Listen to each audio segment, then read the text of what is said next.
Hey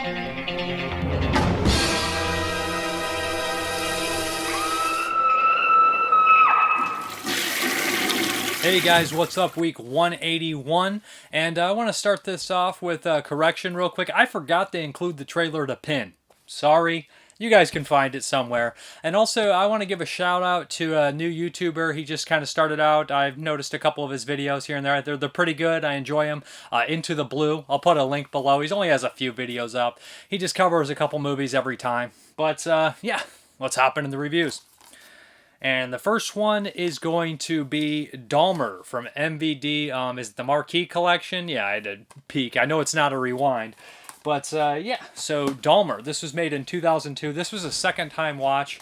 And this is kind of infamous for being, you know, a Jeffrey Dahmer movie, which is already kind of, you know, a cult item right away. But it also stars Jeremy Renner from, you know, the Avengers and a slew of other movies.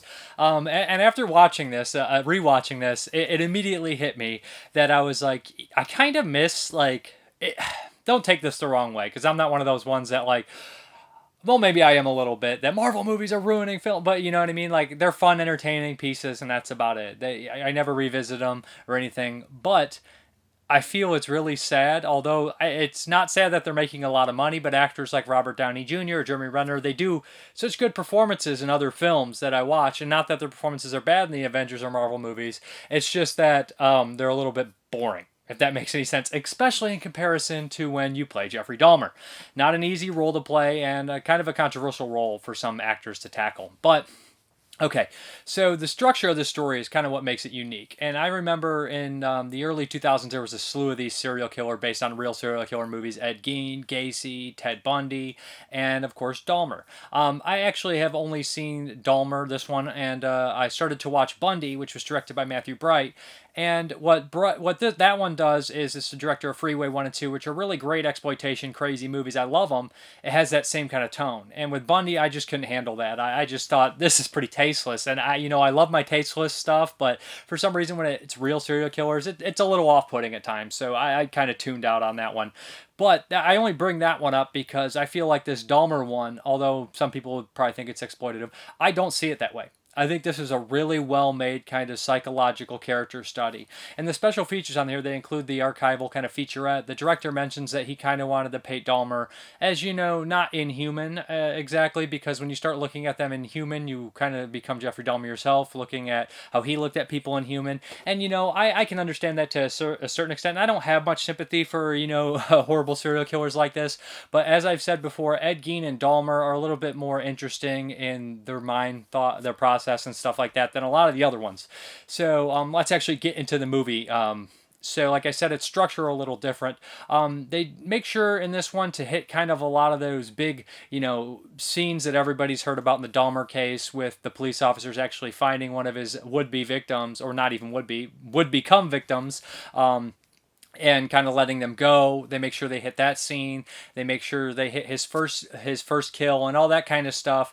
And it's told, the story opens up with that actual scene of him kind of luring that away from the police and everything, picking up a young man in a place, and using tactics he actually used, you know, take you back to my place, and you take some photographs and things like that. And he leads them back, and whatever he does, typically it goes into that story. But then we have these flashes, these kind of almost like Dahmer's remembering after kind of being like reunite, like these memories are coming to life again in his mind. So we jump back to when he's a child, or some other moments like that. So we have kind of like two storylines going on at the same time, which I really liked, because when they go back to his childhood and stuff, I just feel like his awkwardness, Jeremy Renner does, is just dead on. It's perfect. He's, and also kind of the oddball stuff that Dahmer would say, that we heard he said, you know, just those off the wall kind of creepy things. His dad is actually played by Bruce Davidson, who played kind of a crazy character in Willard. He's in a bunch of other things. He's a really good actor, and he's a perfect fit for his father. I actually think that the interactions between him and his father are great. And like I said, with the flashbacks, we see all these moments that we've read about Dahmer for years, about him going in the woods. We see that anger, that frustration, and we also see that awkwardness. I feel like it paints a real three-dimensional character in Dahmer in this movie. And like I said, I keep saying like I said, it's driving me nuts, so it must be killing you guys. But in the modern day of this film, it kind of is told through this character that he's kind of picks up, and you know, obviously he's going to be a would-be victim, but this character's a little bit different, and they start to talk, and you learn more about Dahmer, and this is a lot of the time when these kind of flashbacks kind of happen.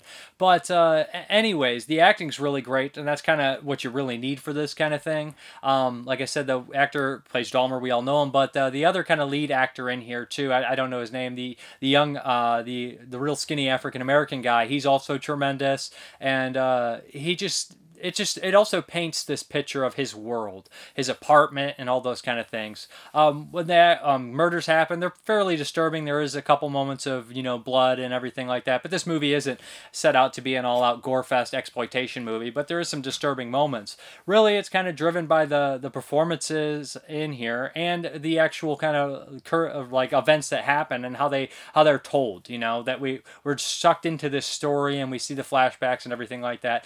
And for anybody that knows the case, to a certain extent, I think that this would be, probably the most accurate out of all the Dahmer movies.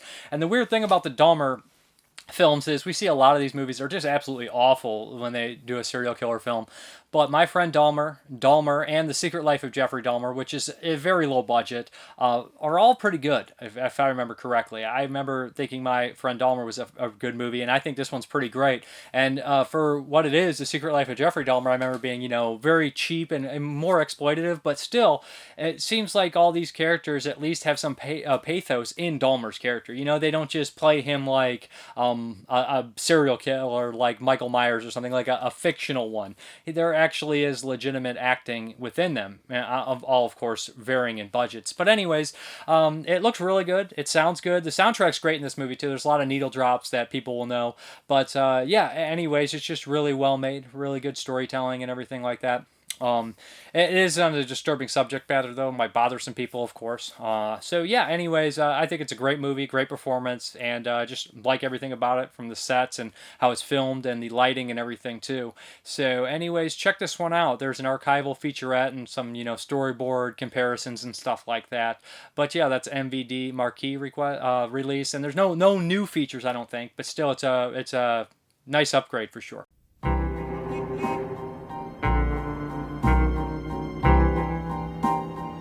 You never heard anyone before? No. Never? Everyone knows his name.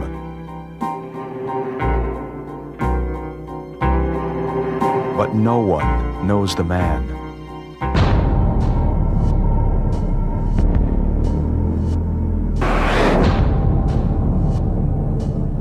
You okay?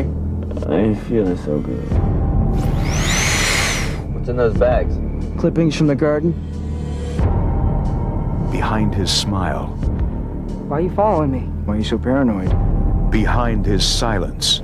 Your grandmother says that you have a mannequin or something in your closet. Behind the legend lies the truth of Jeffrey Dahmer.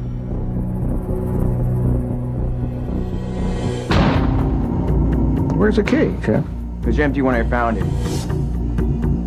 My friend John was just taking him home. No, he is not his friend. He told me so. Now, this is my goddamn box. I want to see what's inside of it.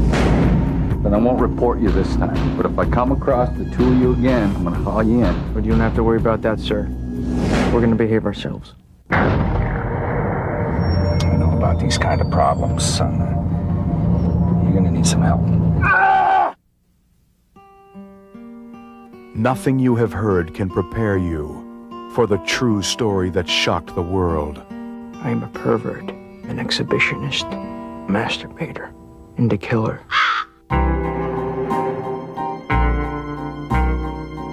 Starring Jeremy Renner and Bruce Davison. Discover the madness inside the mind of Dahmer.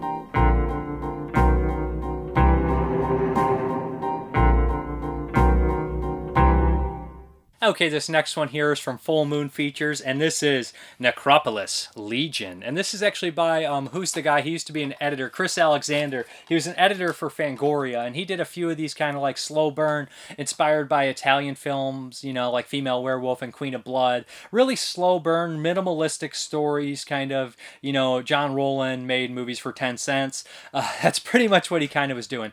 And so this is one of the big 10s that came out last year, where Charles Band had like 10 properties, and he had people, or 10 films. Some of them were pre-established properties, but some of them weren't. 10 films kind of made on a super budget by independent filmmakers, one of which was Ouija's Man, which I absolutely hated. But Necropolis Legion. This was actually a sequel or a retelling or reimagining or whatever the hell you want to call it of the 80s movie Necropolis, which I actually have a poster for. Great poster.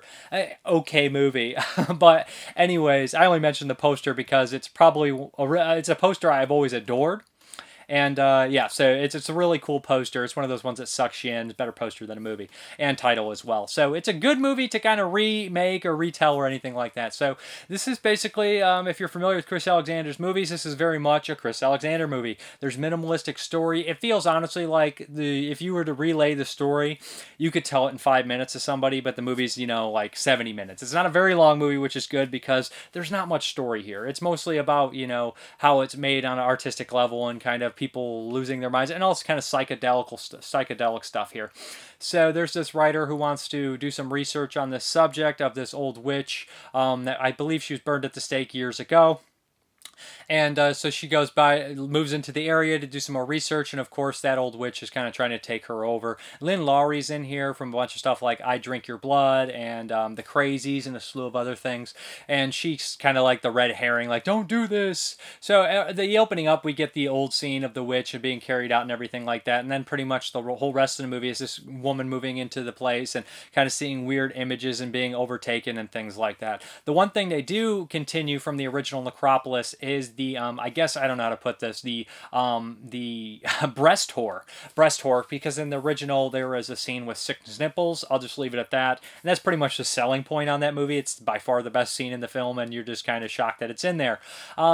They do carry kind of the crazy breast stuff in here, which I actually thought was kind of cool that they did that, because without it I don't think it's Necropolis at all. So I do wish there was some zombie minions like the original, but we don't have that. Anyways, it's a super low budget movie, and like I said, like he feels like his main inspirations are guys like Jess Franco and John Rowland.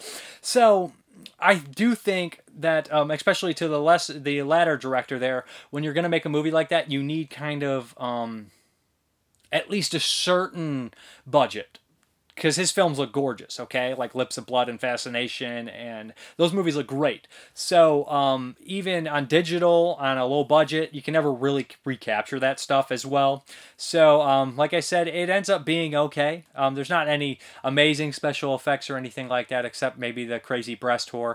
But it's just a little lackluster and very minimalistic in terms of story and, you know, effects and things like that. It's not absolutely horrible. I think it's better than the Ouija's. It's just not something that I could wholeheartedly recommend, to be honest. But I did kind of like Queen of Blood, if I remember correctly. I thought I was okay on that one, and I haven't watched his other ones either. But so if you're interested in his films, then this one's probably right up your alley if you're a fan already.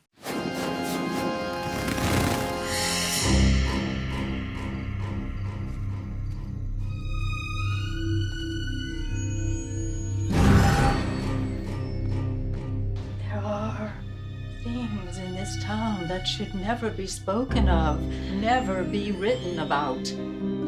Appreciate you coming. I love your book. Thank you. There are those stories that have never been heard.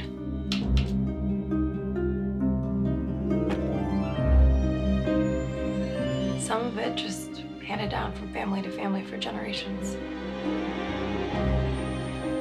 And some of it never written down. People aren't born evil. I think there's darkness out there that locks down on the natural world. And I think once it does, it's really hard to escape.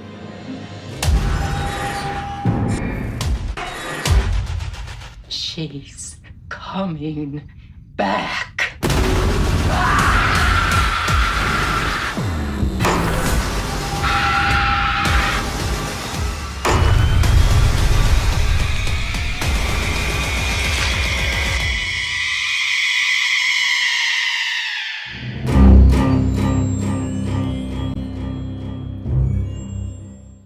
Okay, this next one here is 1031 Part 2. Good, Halloween watching here. If you guys haven't seen the first one, this is a Halloween anthology with like a bunch of different directors.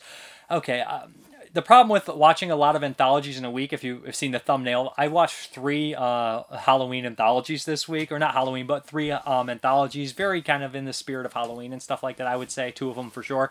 So this is going to be a little rough to recall every little detail here. This one has 5 stories. It opens up with a bunch of fake trailers. And some of them I was like, are these fake or not? Because, you know, a lot of different low-budget movies and everything like that, you never can tell nowadays. I thought they were mostly fake, but they were fake later to find out. So I guess that's a bravo to them or a hit on some new movies. I don't know. Whatever you guys want to say. But anyway, so there's 5 stories here. Hopefully I tell them in order.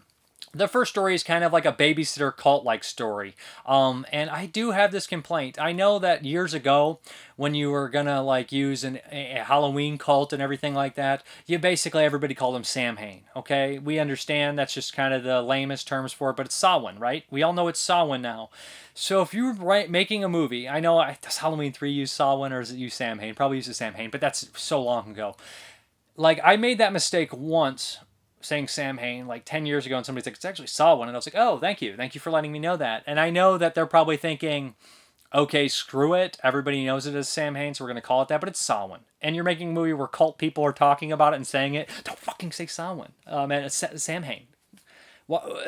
Why? Like, I'm supposed to believe these cultists are serious business if they don't even say, like, just once I want to see it like that. Okay? But anyways, that's a nitpick, whatever. And they probably figured maybe people wouldn't know what they were talking about, but oh well. They gotta learn sometime. Okay, so anyways, this babysitter, her and her boyfriend are watching this kid. This kid's supposed to be really strange and weird, and he starts to mess with them. We think it's going to be one thing, but there's, of course, a twist because I mentioned some sort of cult. This one, I didn't particularly love it because it's there's no such thing as coincidence in this movie, in this short, so it just... I don't know. It's not horrible, but it's not really for me. Then there is, I believe, Deadlift is the next one that pops up. And I thought this one was really great. This is about kind of an Uber driver who's kind of a miserable prick. It's Halloween. He's just, you know, doesn't really value his life. He's always just kind of going through the motions. His girlfriend calls. She's excited about Halloween. He's like, I'm going to keep working. I'll make one last pickup. He ends up picking up this guy dressed in a vampire costume. Or is it a costume? That's right, we're doing that. But, so anyways, I thought the lighting was pretty good in this, and the show stealer is the guy who plays the vampire in the back seat. Or, is he a vampire? That's right. So anyways, he's got a voice that's very similar to Donald Sutherland, which, love his voice. So anyways, they start to talk, and pretty soon, this guy in the back, or is he a vampire? I gotta stop doing that. He starts to talk in his brain, you know, telepathically, there we go. Get that word out. It's a big word, Dave. It's more than a couple syllables in it. So he ends up spitting that out and getting in his head, and he starts to freak out, obviously, and he starts to, you know, basically hint more at certain things and tell these stories, one of which he tells a great story about the monsters fighting, and he mentions the mummy and everything. I love that. The dialogue's really good, and he's tremendous in the movie. So eventually, one thing leads to another, and he has to make a decision. I really like this one. I thought it was a good short, made on a budget with minimal locations. That's the way you do it, I think, and I thought it was very effective, and I really liked it. Good dialogue and everything like that. Great short. Then we have, there's 5 shorts in here. This one is a very short. It's kind of a slasher parody, Apache horror, something like that, by the guy who did Bong of the Living Dead. And again, I will say this, and I feel bad about it, you know, comedy's subjective. Not very funny to me. Very obnoxious, very short, and very fast-paced. By the time I would have got into it, it was over. Did not like this one at all. There's some gore and some, you know, but not very much. It's just kind of over-the-top, purposely goofy acting. It's not my thing. Not my thing at all. Some people will eat it up. I will not have anything of it. You know, it's not my thing. Not for me. Then the next one here is Sister Mary, which is more of a psychological, slower one. This one probably will attract people that like kind of more, you know, like psychological horror films with kind of like a, you know, it has a weird story structure where we're seeing like 2 different timelines going on, and we see kind of like the reveals and everything. This one's fairly well made, fairly decent, decently acted. I thought this one was pretty okay, you know. And the final one, I believe this one is the final one, called Overkill, steals the show. And at first, this is, I believe, Drew Marvick, who did Bloodbath, what is that, Bloodbath Pool Party Massacre. That's the one. I'm sorry. It's too many titles in the head. Letters are so weird and off the wall like that. So anyways, this one's overkill. And this one, these are all very low budget, and you know the quality will range between them a little bit. So this one right here basically is your typical kind of, you know, making statements on slasher movies, yada yada yada kind of deal. And while I was watching this one, I was like, okay, we're meta here. And I'm going to be honest, most of the time this meta stuff just burns me out. I'm tired of it. We never, ever, ever, I feel 75% of the time watching them, we never, ever need to see another meta slasher movie ever again. You're not Scream. You're not going to be Behind the Mask. You're not even going to be on Mask Part 25. You're not going to get it. So stop it. It's and I know people are like, Scream, save the horror genre. I feel like Pelegrin and Nightbreed, he hasn't saved us, he's destroyed us, if that makes any sense to anyone there. But although it's not bad, Scream, of course, is great. But, you know, the things that came after became very annoying to me. And that's not the movie's fault, regardless, you know. Kind of like how everybody thought they were being possessed after The Exorcist came out. Okay, you're possessed now. But anyways, this one here, it starts off very typical. We have like a couple getting dressed up to go, you know, to a Halloween party. They're like, I'm the counselor, I'm the sexy, you know, slasher, you know, cannon fodder, whatever. So you're like, okay, we're going to do this. The killer shows up. He's kind of a cross between Michael Myers and Jason Voorhees, you know, silent, big type. And he kills them. And I was like, okay, so we're just going to see a typical slasher movie on Halloween. I'm down. Why not, you know? And it's going to be self-aware. Okay, whatever. I'm enjoying this one so far. So then we get to this point in the movie where the meta-ness is actually hilarious to me, and it actually worked. So we have this girl kind of babysitting. Of course, she's babysitting. She starts dancing, or she's doing something.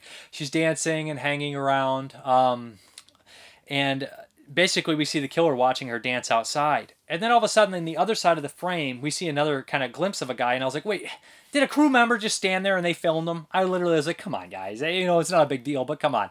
And then they show him more, and I realized it's an actor I actually know, a character, kind of actor in a little bunch of films. Dave McMahon, I think he is. He's stuff in he's in oh geez, what's the American Guinea Pig movie, The Song of Solomon, the Song of Solomon by On Earth, you know, Stephen Barrow's movie. He's in that as one of the priests. So I see him in here, and then he's kind of like dressed up like a dorky, kind of nerdy guy. You know, the typical kind of person you'd be like, well, that dude's a pederast. So anyways, soon enough, he notices that the Voorhees Myers character is standing there. And he says, wait a minute, buddy. He starts to get really aggressive and argue with him about, this kill is mine. I've been here all day. And he starts yelling at him. And he keeps backtracking and going and backtracking and everything. And the dialogue here is hilarious. And the killer's just standing there. There's more little funny things that pop out here and there. And actually, this was, as a feature, it would wear out its welcome. But as a short, it really worked for me. And this, like, I just got done complaining about meta shit, but this one actually cracked me up. Really enjoyed it. Thought it was really kind of cute. And, yeah, I like this one the best. And I thought it was very funny. And that whole performance, that back and forth was just great. And that little scene in there and everything. So I would recommend this one. You know, I mean, like I said, there's 5 shorts in here and some fake trailers. Some of the fake trailers, you know, hit and miss, whatever. Mostly ridiculous movies, of course, like Sasquatch, Truck Squash, or some shit like that. Just nonsense, but you know what it is. They're supposed to be fake, ridiculous movies, and why not go big for those, for sure. So like I said, out of the 5 shorts, 2 I would say no, 1 I would say maybe, and 2 I would say go for. So, you know, like I said, anthologies, mixed bag. So anyways, that is 1031 Part 2, Scream Team releasing. Yeah.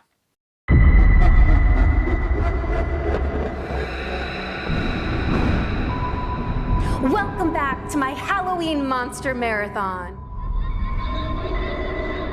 The last day of October is upon us. That's right, today is All Hallows Eve, where creatures lurk in the shadows awaiting trick-or-treaters to leave their houses.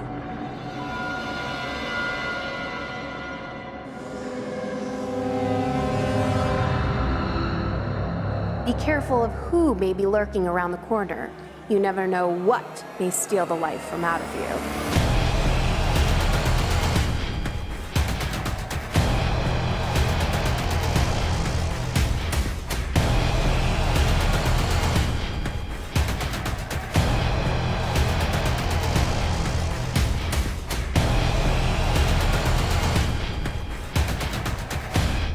Will everyone make it out alive? We can only hope they don't.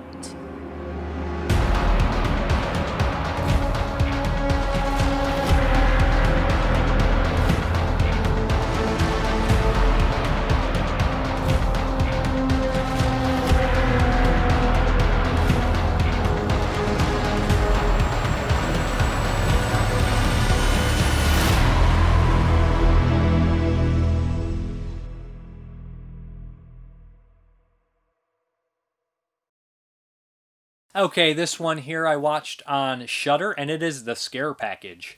Let's see if I can remember every short in here. I feel like I won't. So this one, as a whole, let's just say I enjoyed it. I thought it was pretty cool. But it's an anthology, and it opens up with kind of a strange like wraparound where we have this character we think's the main character, and he starts talking about a script, and this other guy tells him that's garbage, and we kind of go and see what his deal is. And this character comes in and plays in the end. His whole arc I thought was a little strange, and it kind of worked. His whole storyline, it's okay. This kind of short folds out and everything. And I'm just a little iffy on it. Again, it was meta. And this is the one where I said, if I never saw... Because I just got done watching 1031, and I was like, I usually don't like the meta stuff. And then after watching this short, I was like, I'd be happy if I never had to see another meta horror movie again. That's what I said after watching this short, just for a second. Although I don't absolutely hate it. But it's just one of the weaker shorts in here. So then we cut to the actual wraparound, which just... Both of these are kind of wraparounds. It's kind of strange how they did that. A little bit clever, some would say. So the main wraparound is this guy who works in a video store. And he was the one giving the guy a ride who's unfolded his story. And he works in this video store, runs this place, and there's this kind of annoying customer that a know-it-all nerd movie fan, probably like myself or some other one of you guys or something like that. Hopefully not. But anyways, he's kind of looking for a new hire, and this young kid comes in, and he gives him the job on the spot just to piss off the other guy and get help. So basically, he starts to, lay down the rules and everything like that. And the performance by the guy who runs the video store is really funny. He's really great. He's got this little mustache. He's actually one of the better parts of the movie. I thought he was really funny. He cracked me up. Douchebag. So basically, he's going through the video store, which nostalgia nuts will go nuts for. Video stores, we love them, right? So anyways, they start to watch some of the tapes on the shelf. Now let's see if I can remember every single tape on here. There's at least 3 that I will recall, or 2. So I know that's bad, right? Like, it's like, come on, Dave, you got to remember all these. But I can't remember every single... Okay, there's 3 I remember now. And this always happens with anthologies. I really just need to have a notepad. But then again, if I don't remember every single detail about every single short in an anthology, maybe it's not worth remembering. I don't want to be rude because I did enjoy this one. So the first one ends up being this weird meta slasher movie again, which again, the meta stuff is kind of stupid at the same time. But at certain points, I laughed out loud because how ridiculous it is. So we open up, it's a bunch of kids going camping, stereotypical, annoying, obnoxious, stock characters that they think are in these movies that possibly aren't. So anyways, right off the bat, we're worried about this guy comes running out, and he's like, don't touch me, you guys gotta kill me, or give me silver before I start transforming. And they're like, what are you talking about? So anyways, what happens is this guy starts to melt, incredible melting man style, super gory, super nasty, melting into a nasty pile. He's like, put silver on me so it will stop. This one guy has silver handcuffs, latches them on, and they're like, how come you had handcuffs? Turned out to be a mad slasher. Shit goes crazy, right? We have all these weird kind of horror tropes and things going on. It becomes this gory slasher, melting man, weird shit. It's actually pretty funny, pretty gross, pretty silly, very gory, very gory. The next story I think is in this order is about a guy who seems like he's one of these men's rights kind of group kind of guys. And, it's played by Noah Segan, and he ends up, kind of going out and feeling, useless. We get the impression that he does, and he goes and joins this man's rights groups full of a bunch of nerds. And there's a twist, of course. This one, not for me. I didn't think it was very funny. It was kind of short and just not very effective. There is some gore scenes and stuff like that, but this is the weakest of the movie, I would say, for sure. The next story is absolutely ridiculous, and they do a great gag where the category of film it's actually in. There's probably like 10 other shorts in this.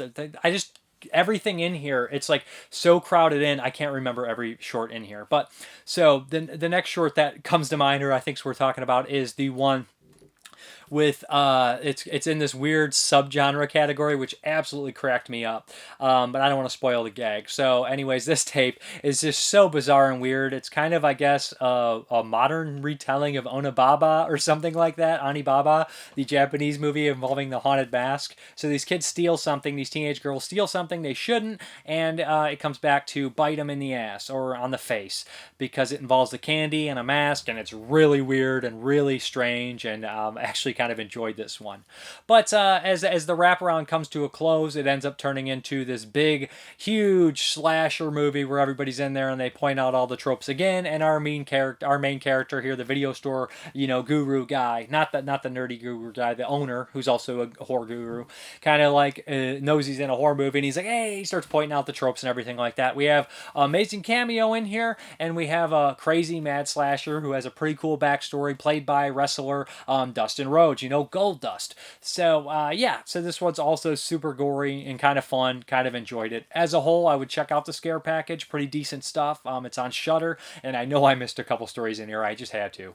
And of course, the wraparound comes around again as well, I think. The first part of the wraparound. So yeah. Your cold opener. You only have a few minutes to put all the pieces in place. This is the best house on the market. Trust me. It just seems too good to be true. What would happen in a horror movie now? Everyone I care about ends up dead. As if it wasn't bad enough that we're babysitting on Halloween. That's what they were doing back there. Test. The engine will not start in 1718 cases. It's the Devil's Lake Impaler. It's not over. He could still come back. I'm pretty sure something bad happened here. You don't understand! You have to kill me now! You okay? Picking up hitchhikers is dangerous business. It's how horror movies start. It's like you're having a rough night. It's 11 a.m. Hi, I'm hunting a creature. Well, a man. Maybe you've seen him?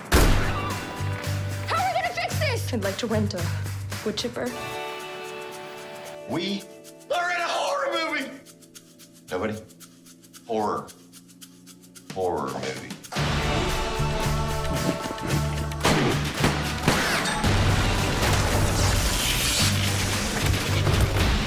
See the final girl, huh? It's cool.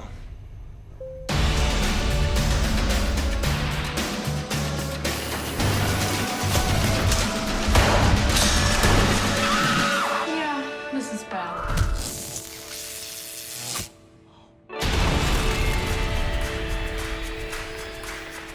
What do you mean what's happening in the movie? Just watch the movie! Okay, this next one, another anthology, also on Shudder. This one is called The Mortuary Collection, starring Clancy Brown. That's right.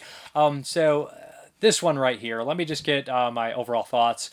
Set design, setting, town creation, mythology, it's all here. Love it. And it's got to be a New England town, feels like a Lovecraftian town. And anyways, Clancy Brown runs this mortuary. He looks a lot like the tall man from the Phantasm movies. And basically, he holds all these, the funeral home and does a whole bunch of stuff like that. So he has a sign out there that says now hiring. This young girl shows up looking for the job.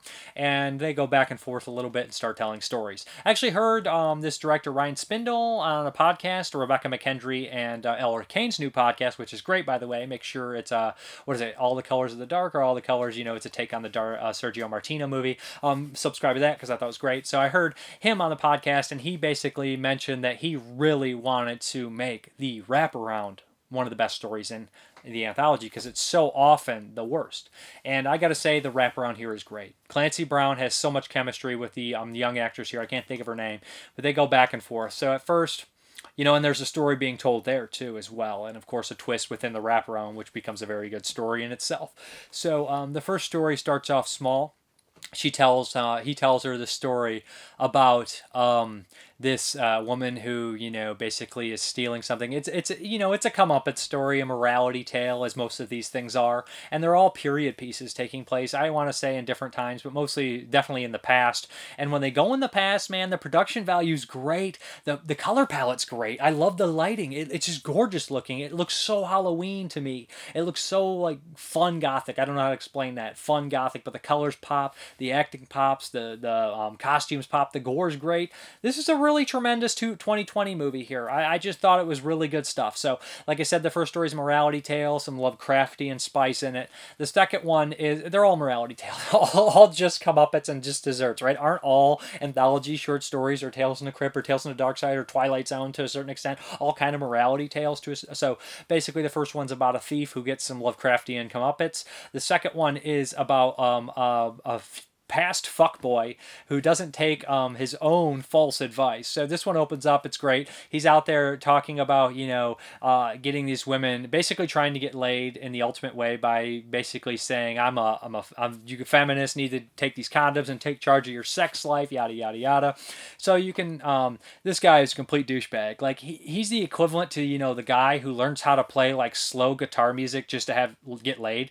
And I feel like the internet is like the heyday of people out there nowadays who just, I don't want to say that. I shouldn't say this. There's just so many people that just do. I feel like 90% of their actions are just to get laid. And that's like 50% of the people out there. I know that sounds shitty and I shouldn't say that, but that's just sometimes how I feel. But this guy feels like the equivalent of the guy who plays music he doesn't like just to get laid on a guitar. And it's always acoustic. You know what I'm saying. Maybe, you know, so there we go.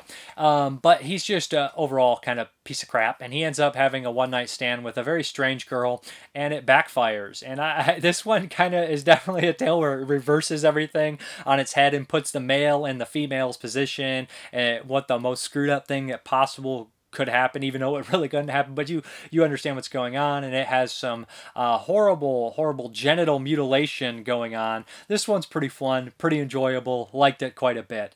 The next story is my favorite, and this one is a story that I think a lot of people can relate to, having to take care of someone who's not, you know, all there. Mental capacities are all gone. So right here we have this guy who is taking care of his wife, and she's been, you know, she has a debilitating disease where she's just mentally not there. He's physically got to take care of her. He's going broke. Their apartment's just terrible, and he's just miserable, and he just hates his life, and he has no life. And it just makes him very, very sad. He lives in this kind of rundown apartment where the elevator's not very good and things like that. So anyways, just great performances here. And the opening is so haunting and beautiful. It takes place, it shows this wedding unfold, and the wedding is obviously kind of, it starts off beautiful and it gets real dark when the shadow comes over. And it's definitely a big allegory for maybe getting old or just somebody, you know, just like that. But things change, or loving someone no longer feeling the same way about them. Anyways, just beautiful. So anyways, he decides to do something that he probably shouldn't. Very Tales from the Crypt episode here. And there's actually an actor who's in all of them that keeps popping up, which I love seeing. I like that gimmick that there's an actor who's in all of them, even the wraparound. So anyways, so what happens is, you know, he does something he's going to regret, and that elevator comes into play. Of course, you know, it always is getting stuck, and he doesn't like them, but he took it anyways because he was desperate. And, you know, he starts to hallucinate and things like that. Anyways, love this story. Really great stuff. Again, set design on point, acting on point, message on point, great stuff.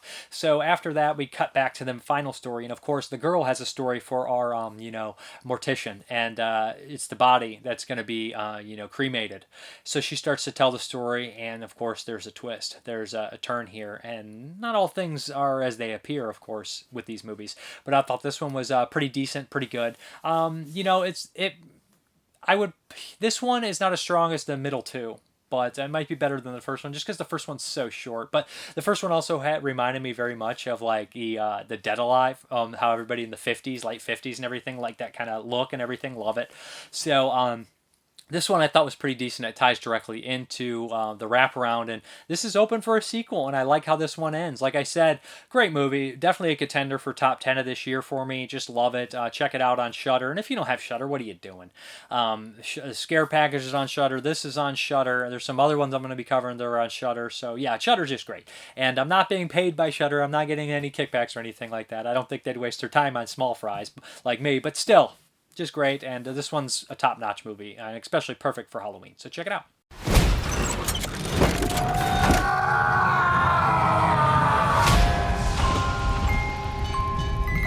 This poor soul's journey has come to an end.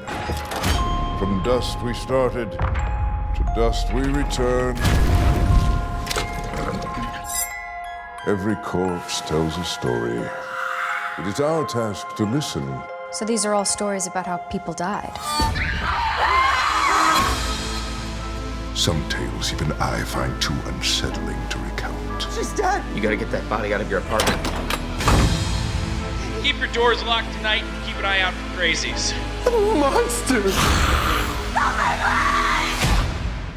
That's pretty cool. Yes, it is, isn't it?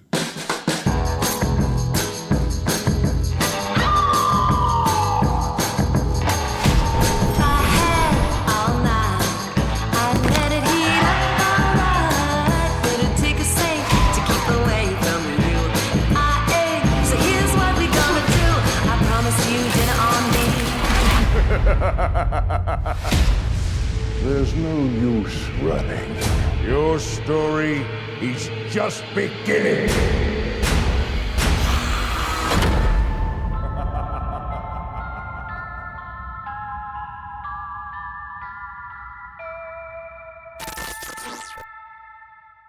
Okay, this next one I'm going to be very brief with. It is also on Shudder. It is called Spiral. No, not the new Saw Spiral. This one is a 2020 horror film. This one takes place in, 1995, and it follows a gay couple who move into a small town, and the main character here, I can't think of his name, he has some obviously traumatic points in his life. We kind of established that right away, and throughout the movie, these flashes of what happened to him and one of his boyfriends come to light. And so yeah, basically him and his a little bit older boyfriend and his boyfriend's daughter move into this new town. He's a writer. He's kind of working on this.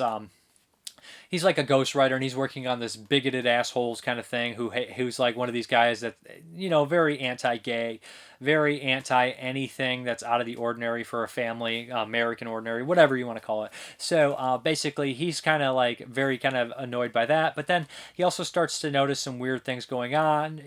People kind of screwing with the house. Within the first couple of days, or the first night staying there, someone sneaks in and writes faggots on the wall. I know people don't like hearing that word, so I'm sorry for saying it, but that's what's on the wall. And if I just basically, beat around the bush and say the F word with the gay term or something, you still know exactly what I'm saying. So they write that on the wall. And he covers it up, but he's still obviously bothered by it. So he starts to do some research, and we kind of look around this town, and they have like this, perfect quality about it. And there's just something under the surface. We obviously know what's going on with something going on there. So very typical in that aspect. His husband doesn't really believe him or buy into anything that he's saying. And he starts to do some research and everything like that, and his reality starts to slip, and we really don't know what to expect. He's spiraling out of control, but they also use a little spiral, icon there too for what this group is. But without spoiling too much, it definitely unfolds, and there is something going on. I don't want to spoil too much. Like I said, the acting's solid. It looks good. I really like how the flashback is told and how it looks, and the reveal there involving the flashback is very obvious. I don't think it's really supposed to surprise anyone. At least I hope it's not, because it's too obvious what that's gonna do with the character on the phone and everything like that. That's just like very a crazy person 101 kind of deal. But yeah, like it's a well-made, well-acted movie. It just didn't do very much for me. Like it's a little better than average just on terms of quality filmmaking and everything. But it's just kind of I don't want to say it's meandering, but it feels like it is in the middle a little bit. Anyways, they do show, a gay couple that I would say they're normal, but like not in terms like they fight a lot and everything like that. And that's, yes, a lot of normal couples like that. So they're fairly happy. So it's nice to see like semi not stereotypical stereotypical characters, because there's a lot of gay stereotypical characters that are only in the movie for comic relief or just like the the butt end of all the jokes and stuff like that, and they're not necessarily that. So that's kind of a plus. I like seeing character types or that are people usually use for certain things kind of switched up and changed.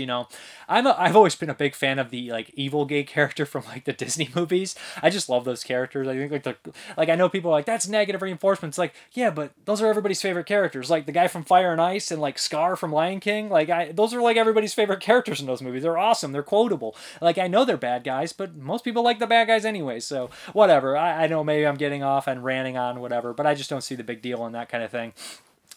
Anyways, this one I thought was okay. If you're interested, check it out. It is well made. There's nothing like wrong with it in that technical term. It's just the story is not something that super intrigues me that much. It's my first night there. I see this guy, and I was terrified. Your dad.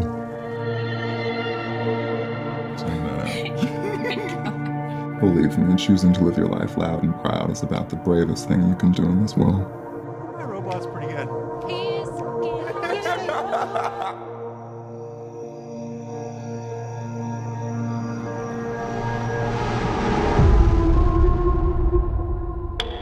I'm Tiffany, your new neighbor. I'm Aaron. This is my partner. Hi. Wow. I'm just so happy we have some fresh faces in the neighborhood.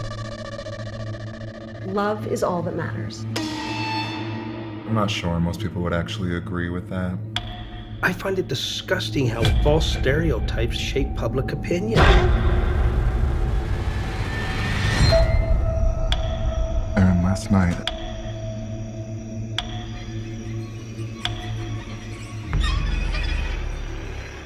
I think I saw something.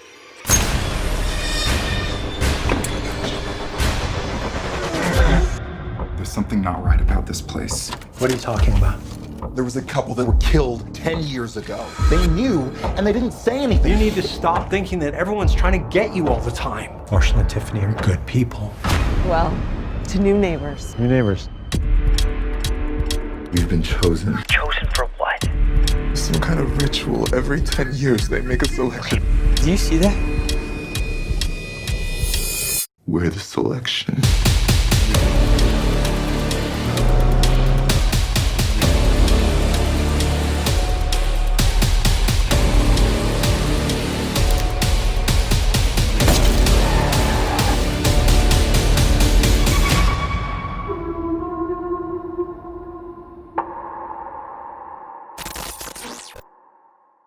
Okay, this next one's going to be very quick as well. It's on Netflix, and it's Hubie Halloween. That's right, the Adam Sandler movie. And let me say this, growing up, I was an SNL kid. I watched Adam Sandler and Chris Farley and all those guys religiously. Me and my family, my cousins, we all loved them. You know what I mean? We loved them to death. So as I got older, I got the too cool for school after stuff like, right after like Little Nicky, I'm like, Adam Sandler just sucks. He's not funny anymore. And that's just because you're at a certain age where you're too embarrassed to laugh at the really stupid stuff. You think you're too cool. It's either that or his movies were actually really bad. Maybe objectively they are bad, but as I got older, I just stopped caring. So then when Uncut Gems came out, I was like, oh, cool, Adam Sandler. Because I like Adam Sandler, He's one of those actors that I always loved. I wanted to like his stuff. It's just I gave him a couple, his couple movies just really weren't for me. So when Uncut Gems came out, just great movie, great performance. I was like, yeah, man. And he had that special. I watched the song he sung about Farley. It's just kind of brought back some memories and nostalgia and everything like that. So when Hubie Halloween was coming out, I was like, oh, it's like a version of Ernest, Ernest Scared Stupid, which I absolutely adored. And Adam Sandler's playing that character type. So I was in. I wanted to check it out. It's a perfect kind of Halloween thing. And I know there's a lot of people like, this is stupid, man. This is too dumb. It's like, yeah, man, you know what it is? It's a family Halloween movie that has a lot of dumb Adam Sandler jokes in it. And you know exactly what you're getting into. And if you're not in the right mindset for that, you're going to turn it off right away. But I'm sorry. Maybe my brain has grown dull. Maybe it's always been dull. Maybe I'm just embracing that I don't care if I like an Adam Sandler movie anymore, okay? And I enjoyed it. I'm going to say the movie's filled with cameos. And I'm a cameo sucker. A lot of shout outs to old films, which cracked me up. Within the first 5 minutes, I was like, yeah, that's right. I still quote the movie that had a shout out to this day, to coworkers or anything like that. I know that's like, oh, that's douchebaggery, but it's funny to me. It's always, and it's embedded in my head. I don't know. I just love that scene in the original movie. But all these shout-outs and everything and these cameos of all these actors, and I don't want to give you a rundown because 90% of the fun of this movie is literally just seeing the cameos pop up. But Adam Sandler is absolutely ridiculous. You know, he's the guy who invented like a thermos that has everything crazy about it, which is another Ernest thing where Ernest could invent shit like his weird, dumb, like cleaning mechanism in Ernest Scared Stupid. But anyways, I enjoyed myself. I laughed at quite a bit of the jokes, and there's this gag where every time he drives by, the kids always throw things at him, and people throw things at him, and they progressively get crazier. Like there's cinder blocks flying at tubas and like violent things, and he dodges everything. But anyways, I enjoy the movie. I think it's fun. I think it's got a decent Halloween atmosphere. There's a lot of needle drops. Every Halloween song you can think of is in here because it's Adam Sandler's Netflix, and they got the money to do it. So yeah, there's lots of stuff like that. There's lots of Halloween decorations. So we don't really get to see that many too many big budgeted Halloween fun movies, and I'm glad, you know, these guys decided to do one. There is some things towards the end that are just a little bit too stupid for me, you know. There was a couple points when I was like, that's just too dumb for me. But by then I was already invested enough to enjoy myself. So that is Hubie Halloween. I really liked it. You know, it is what it is. You know exactly what it is. Watch the first 10 minutes. If you're like, I can't do this, then turn it off. But if you're like, I'm liking this, finish it out. I think you'll enjoy yourself. Well, hello, my ghouls and goblins. I know you've got your costumes picked out for the frightful festivities. And I hope you all get more treats than tricks. Halloween's upon us!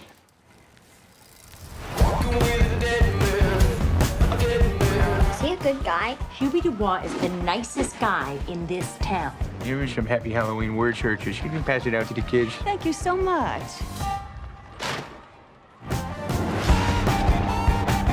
As a trained volunteer, I know what it's like when the spooky fun gets out of hand. Officer D, the supermarket's selling expired bacon. Janet at the library has not been herself lately. I heard a voice in the sewer. I'm sorry, I didn't recognize him. It's pretty impressive how long he's been a loser. Oh, messing with Hubie Dubois. Murder! A Salem tradition. You gotta expect a scare here or there. There's something off in this town. Mr. Lambert? Oh. Mr. Lambert? Is that you?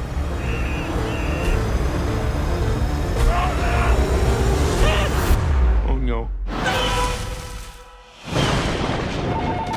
Salem PD? Yes, officer, this is Hubie Dubois. People are strange when you're a stranger. Faces look good. Salem needs me. What are you gonna do, Mr. Dubois? What I do every October 31st. Make sure every citizen is protected. No one in Salem is safe tonight. So would you lose your thermos? Oh, that'll never happen. Anyway. We got an unsolved mystery here. Oh. I know who did this. Not now, Hubie. Mayor, I suggest we cancel Halloween immediately. we ain't canceling a damn thing. This is some Dateline NBC shit. People are strange. People are strange. People are strange. You're the best person I know. That's why you're a hero. What the heck? What?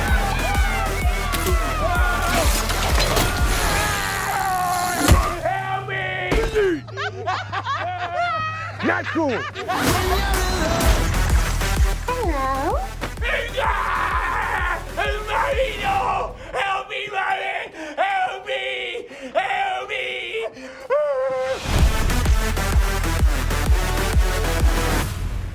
Okay, the next one here is Before the Fire from Dark Sky Films. And, you know, I thought this one was decent enough. It's a 2020 movie, and this must have been made during the whole COVID deal, or right before, because if they made it before, they are psychic. So anyways, there is this virus going down. There's this Hollywood actress who stars in kind of this B grade kind of show, and her boyfriend, who's a journalist, decides that she's got to get out of LA. We got to get you out of LA. He sends her on a plane against her wishes to his, you know, small town home in kind of rural nowhere. She doesn't really get along with with her husband's family, but she's stuck there anyways. It's getting real bad. The mail system is all shutting down, and it looks like some weird militia's starting to form there. Pretty soon enough, sorry, I got a frog in my throat. Pretty soon enough, there is some tension between the family and the militia and everything like that. And it turns out that her actual family lives there too, and she has a lot of turmoil with them, which makes her boyfriend kind of a moron to send her back to her old hometown where her family is also from, and her family is also very violent. You're like, that guy's not very smart now, is he? But anyways, what happens is, she's got to earn her spot in the family and earn the family's respect. After she does that, the situations have gotten worse, and there's pretty much hopeless, and, there's going to be, in these kind of situations, everybody knows that man is the monster. So there's definitely some things going back and forth. What's really weird to me is everybody has this, they're worried about this pandemic, but nobody's wearing masks. And I got to assume that they don't call it COVID on purpose because nobody's wearing masks and they don't want to, date it or anything like that. But maybe it was made before, but still, I'd be surprised if it was. But maybe it had to be. I'm not sure. But if without the mask, maybe they couldn't get the mask for the set. Maybe that's a good chance. Or maybe they don't name the virus on purpose because they're thinking we don't want it to be COVID because then everybody would not have a mask. But of course, people start to get paranoid. And we have a lot of the typical kind of, backwoods kind of trashy characters. Exactly what you expect them to do. And exactly the same way you would expect them to do. But I thought this one was decent. I thought it was exactly kind of what you would expect in this kind of movie. The lead is pretty good. No real weak spots in acting, but no amazing standouts or anything like that either. I wouldn't say that anybody was really weak or really great. It's pretty solid all the way around. There's no real complaints. I like the location. The isolation's kind of cool. But again, there's not really any major practical effects or anything like that. It's a lot of psychological stuff going on. But anyways, I don't really have that much to say about the movie, unfortunately. I wish I could go in depth more about it, but I really came right down the middle, a little better than average in every aspect. And the idea, it's definitely something that, if you're very sensitive about the current situation, you might not want to watch because it's definitely directly correlated with that. And it felt like it would be like that if things even got worse. Maybe they will get worse. Hopefully they won't. I don't think so. But you never know. Anyways, Before the Fire, if it sounds like it's up your alley, it's definitely that kind of post-apocalyptic plague world. You think there would be a lot more people being sick in it and stuff like that, but it's more so the focus is on the people itself and the actions they carry out and everything like that. So, yeah. All listeners, please be advised the curfew will go into effect in approximately 10 p.m. We'll break down the Department of Defense's plan for pandemic influenza and their intended response on the Chao Phraya outbreak. What's the plan? You always have a plan. A flight. Okay. Where are we going?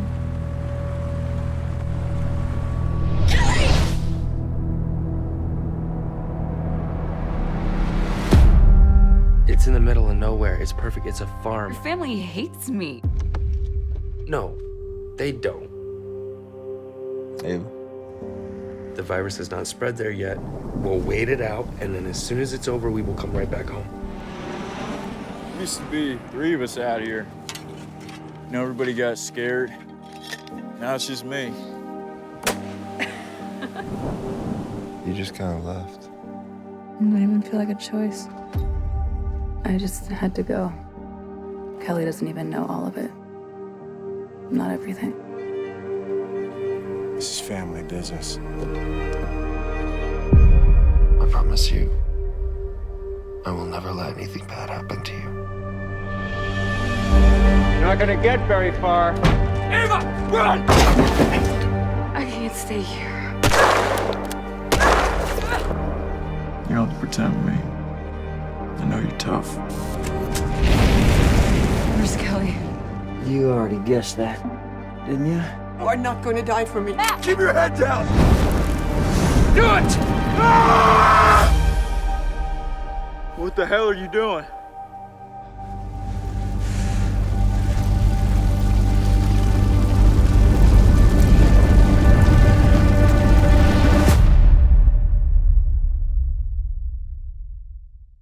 Okay, this next one is by Hisayasu Sato, and I believe it's Kyrie Eleison. which is a Greek term. I probably butchered the pronunciation of that. So what is that? May the gods have mercy, is I believe what it stands for. And I'll be brief with this one too, because his movies are really wild. A lot of them were made in the 90s. I think this was made in the early 90s as well. So this is the one that I had the most trouble kind of watching. Usually I feel like I'm getting everything going on, and this one for me was a little bit crazier. If you guys remember, I reviewed a couple of his movies in the past. Starting with the 91 show, I did Sweet Honey Lesbian Juice, Turtle Vision, and Celluloid Nightmares, a bunch of his so far. So this one is crazy and has a lot of his themes, which is what I kind of obsess over when I watch a director. I like the director who shares similar themes in all their films. So we have this woman who has this patient who is a quadriplegic and his eyes are covered up, and she's trying to help him, but she has these strange tapes where she's watching them that are supposed to help her psychologically. They don't have any effect on her her patient, but she starts to watch them, and they're supposed to be through this media is supposed to help her psychologically, which to me is crazy. Just watching a tape and zoning out and having some sort of like psychiatric kind of like session is just crazy to me. But this one's also super weird in the fact that she is spying on this person, doing these wiretappings, and all these other characters were doing wiretappings on each other, and it turns into like this almost like thriller espionage story where everybody's wiretapping everybody, and all these characters have these secrets and strange things happening and all this kind of stuff. And of course we have the long sex scenes and fondling and groping stuff we have with this typical stuff. Again, we have media directly kind of being involved with all this stuff as well. Again, very strange film, ends on a weird note. Of course, some people end up killed, and it has like a Patrick turn in here where that some people, right when I say Patrick, it's so niche or so small of an area what it could be that we kind of immediately know what I'm talking about, and it's kind of slight spoiler. But this one was super weird to me and super strange, and like I said, the story, it's one that I would like to revisit. I think that I could understand a little bit more. The first time watch, I feel like I gathered the twist and turns and everything about this person double crossing this person and all these kind of things like that.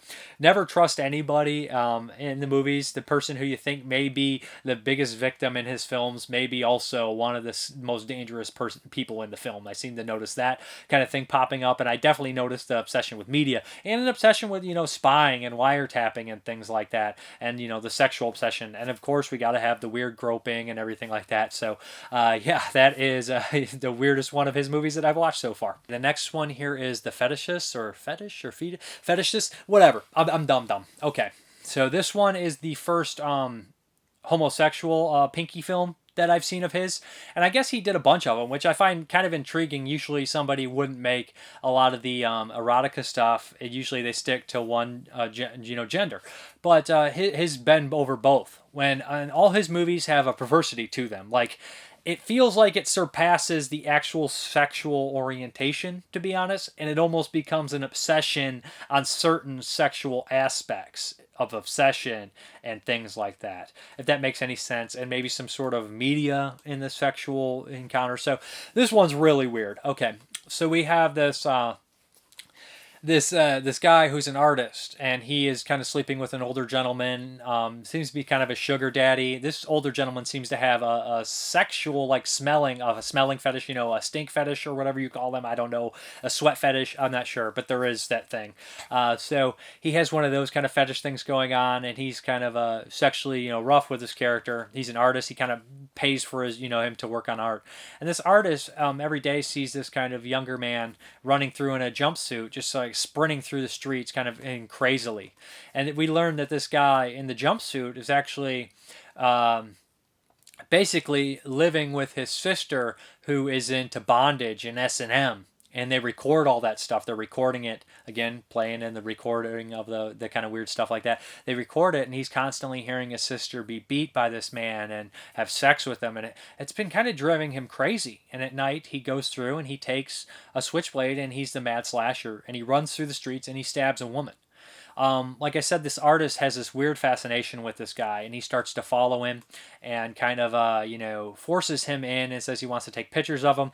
And from the Dahmer movie, that's not really... If somebody comes to you and says, hey, I think you look great, I want to take pictures of you, they're trying to fuck you, okay? Or they're trying to kill you. If you've seen, what's that, the Dahmer, or what's the one, Murder Obsession, or the one with, what's that guy's name? The Intervision put it out. Jeez, I can't think of the title of it. I actually really like the movie too. Murder Lust. So they're definitely going to try to kill you or screw you, or a combination of both. So he ends up basically almost like forcing this guy to come back with him, and he takes these pictures, and soon enough, of course, he kind of like, it doesn't necessarily seem to be okay with having sex with him, but he goes with it anyways, and they start this kind of strange relationship.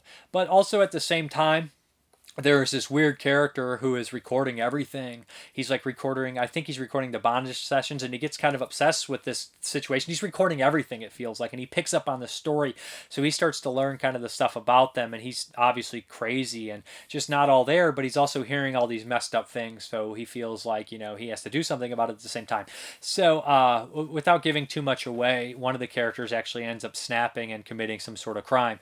But no, it's a really weird movie. Art and obsession and a weird twisted love story. Just kind of a bizarre movie. It's not as, I would say it is kind of violent in a lot of different ways, but the sex scenes kind of took me back, because his films are highly sexual, and a lot of it is just groping and things like that, because they can't show like the inserts or anything, that kind of stuff's all blurred out. But the sex scenes were more graphic than I was expecting, because you're not really sure to see a lot of that stuff in here. So this is kind of a strange movie. I thought it was pretty good though. I thought it was really well made, and just kind of crazy, weird mixture of like erotica horror stuff, and all his movies are like that. This is one of his better efforts. Like I said, I wish that I could dive deeper into these, and it would be better to have a discussion with somebody about it as well. But anyways, I enjoyed this one as well. So yeah, good stuff, and I'm going to continue watching his movies. I know he's directed 63 films, and they're all hard to kind of find. They're not really any releases in the States. There's a couple like Lolita Vibrator Torture and Bedroom Wife and stuff like that, but not all of them have been released here. So yeah, most of his movies were made in the mid-80s to the 90s, and then he had a few in the 2000s. But yeah, anyways, interesting director. So yeah. Okay, this next one here, I kind of picked this one off because I've been thinking about, there's a lot of directors that I've seen like a lot of their movies, or I haven't seen enough of their movies, and this is the last feature film I had to watch by Gaspar Noé, and this is I Stand Alone. Yeah, which is weird because I had actually seen Carne, which is the movie that is the prequel to this, and I've seen Irreversible, which has the same character in it, but I Stand Alone, boy oh boy, 1998, first feature film by Gaspar Noé, and it's definitely a Gaspar Noé movie. Now let me know, guys, I've always heard it pronounced Gaspar Noé. Some people say Gaspar No. I would say Gaspar Noé, but that's me. Anyways, the lead actor in here is great. Like he's in High Tension and a slew of other French films, Irreversible, of course, and Carne. He's just great. And the whole movie kind of relies on his performance. And of course, Noé's filming techniques, his zooming techniques, which are very jarring. His zooming techniques always, he'll start on this side of the frame, and then he'll hear a loud boom, and it will zoom in, but we'll be on the other side. It's really cool how he does it, and just jarring as hell, but purposely done that way.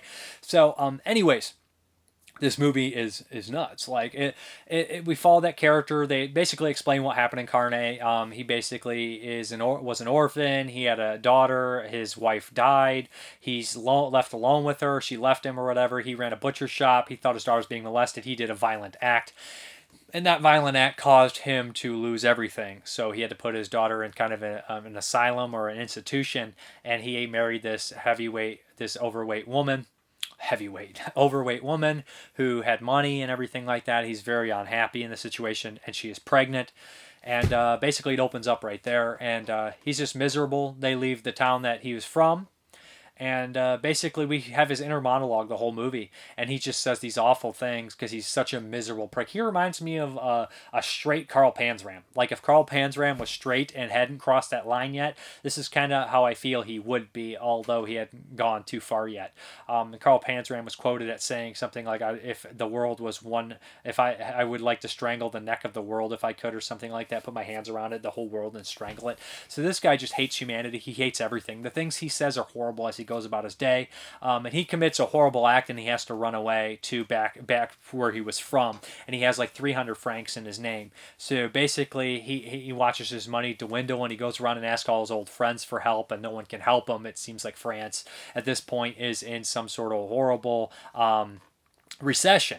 So it's just bleak and sad, and the things he says are horrible. So horrible that you're just like, oh, wow. He's just saying these awful things, like basically no one ever loves anyone. You just act like you like them, so they act like they like you. So when you die, just shit like that, that's kind of like when you're having your worst day ever, you might run a couple of the like lighter things through your mind. But the stuff he says is just unspeakable, of course, and it keeps leading up to this moment where he keeps talking about, obviously he has this sexual fascination with his daughter and all sorts of gross things like that. But the end of the movie, when we get to it, he's talking about, he has this gun with 3 bullets, and he's talking about what he's going to use the bullets on and everything like that. And the acting performance is really what drives this movie. Like I said, I complain sometimes if like an actor doesn't have, I'd say he has no passion in his eyes or his face. And this guy has great passion, because a lot of the time it's just a narrative. He's not narration. He's not talking out loud. So like we're hearing the narration in his eyes, and you just kind of know what he's thinking, even if you didn't have to hear the narration. I would be curious to hear it without the narration and see if it still has its impact. There's this, just like for example, he gets in this, he's hitchhiking, and he gets in this this truck, and there's this truck driver says, "Hope you like good music," and he blasts this like loud whatever the hell it is. I don't know. It's just weird music, like techno shit, beat dance music or something, and you just see his face, and he's just like slight like. And this isn't the movie of this guy going on a mad killing spree like Man Bites Dog or something like that. This is like deeply psychological and just boiling up to a point where you don't know what he's going to do at the end. And what he does at the end is a little bit shocking, because it's not exactly what you expect. And as gross and weird and messed up as it all is, it's a little touching in a nasty, it's just, anyways, and probably the song they used too. It's a classic song. But anyways, this is a great movie. I thought it was really good. You could obviously see his filming techniques in here. It's not as strong as it would become, obviously, in things like Irreversible and Climax, but it's there, or Enter the Void. It's definitely there. Really like this one. Great performance by the lead. Tremendous stuff.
Okay, the next one here is a Patreon pick, and Dan the cameraman said, pick a best picture you haven't seen. And you know what, surprisingly, I haven't had a chance to watch Parasite yet. So there we go. Best movie of 2019, and I had seen, a couple movies. People were mad that Joker or Once Upon a Time in Hollywood didn't win. I love Once Upon a Time in Hollywood, but I was like, I'm sure Parasite's great. It wouldn't been, I don't want to, you don't take much value in exactly what the Oscars or Academy Awards say or anything like that, but you know that it's going to be at least good, because most of the people I've heard talk have all said it was great. So I put this in. It's a 2-hour and 12-minute movie. And nowadays, movies, you're always constantly with all these interruptions and everything. Sometimes you'll be like, I'm going to look at my phone, or I'm going to do this. No, not with this movie. Not at all. You don't check the time. You're not checking the time constantly. You're intrigued 110%. So, how do I talk about this movie without spoiling much? Everybody will say it's a movie about classism, which it is, and all these kind of things like that. But it's a movie about these two different families, and the differences we see within their families. And although, at one point, one of the poor characters brings up, do you love your wife or something like that? And the character doesn't 100% answer in a way, the rich character. And that kind of says a lot of things there, that although this small family unit is poor, there's like a love there. There's a caring there as even as they perform crimes. While the rich family, they do love each other to a certain, it's just so different. It's so different. Anyways, I gotta get down to the basic plot here without spoiling too much. So if you haven't seen the movie, just go watch it because you'll like it. It's a great movie. Parasite, the title Parasite right there has kind of explained it. So basically what happens here is there's this very well-off rich family, mother, father, and son, and daughter as well. And basically, the daughter needs a tutor because her tutor is leaving, and the tutor that's leaving is friends with the poor kid, and he has a sister and a parents, of course, and they're struggling. They're very poor. So he says, I want to do you a favor. I want to get you a job as a tutor here. And he says, I don't have actual college education. He's like, yeah, but you're very intelligent and you can do it. Just, bullshit your way in there and you'll get paid. It'll be good. So he ends up infiltrating the house, kind of lying, and has his sister print up some bullshit, fake college certificate, because the mother is really easily manipulated. So basically making a statement here on that a lot of these rich people are easy targets in a certain way. They haven't lived on the streets. They don't know the people's tricks. So anyways, this guy, he starts to kind of tutor the daughter.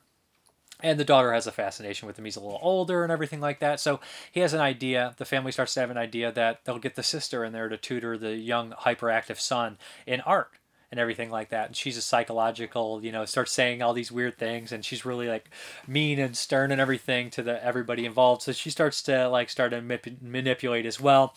And soon enough, they start to pull the strings, and the father and mother are working there too, all as different people that they're not related to the family. The rich family does not know that all four of these are a family unit. So we have this entire poor family infiltrate them, and they're sucking off them in this crazy kind of way.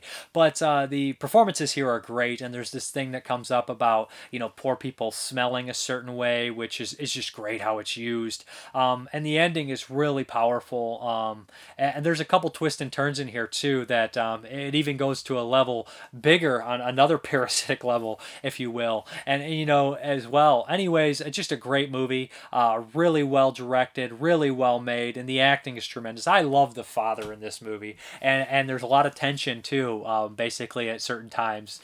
You never know how it's going to work or how it's going to unfold.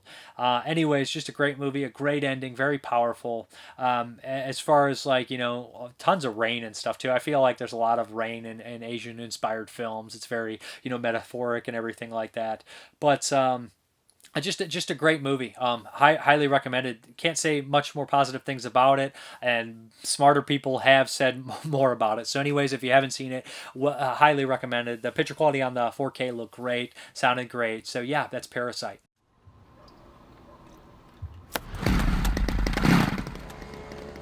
뭐야, 소독해?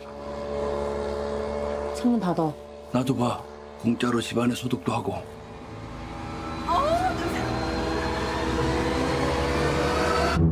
부모님 얼굴도 뵙고 좋더라. 건강들 하시고. 일거리가 없으셔도. 네가 내 대신 얘 과외 선생님 좀 해줘라. 영어. 대학생인 척하라는 거야? 구라를 좀 치지 뭐. 넌 이 좋은 실력으로 왜 미대는 맨날 떨어지냐? 아이씨, 죽을래. 저는 이게 위조나 범죄라고 생각하지 않아요. 참으로 시의적절하다. 부자들이 원래 참 잘 속아. 사모님이 뭐랄까.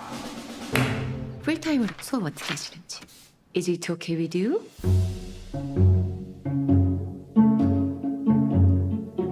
우리 다송이는 완전 예술가 재질인데.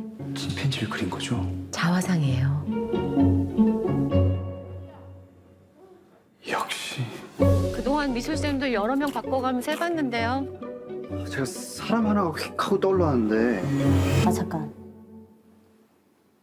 제시카 외동딸 일리노이 시카고 과선배는 김진모 그는 이사촌.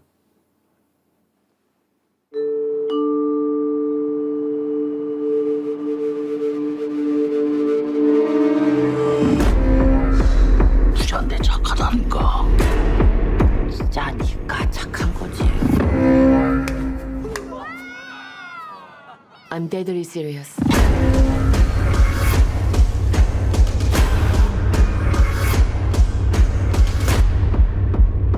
근데 지금 진짜로 이상한 게 뭔 것 같아.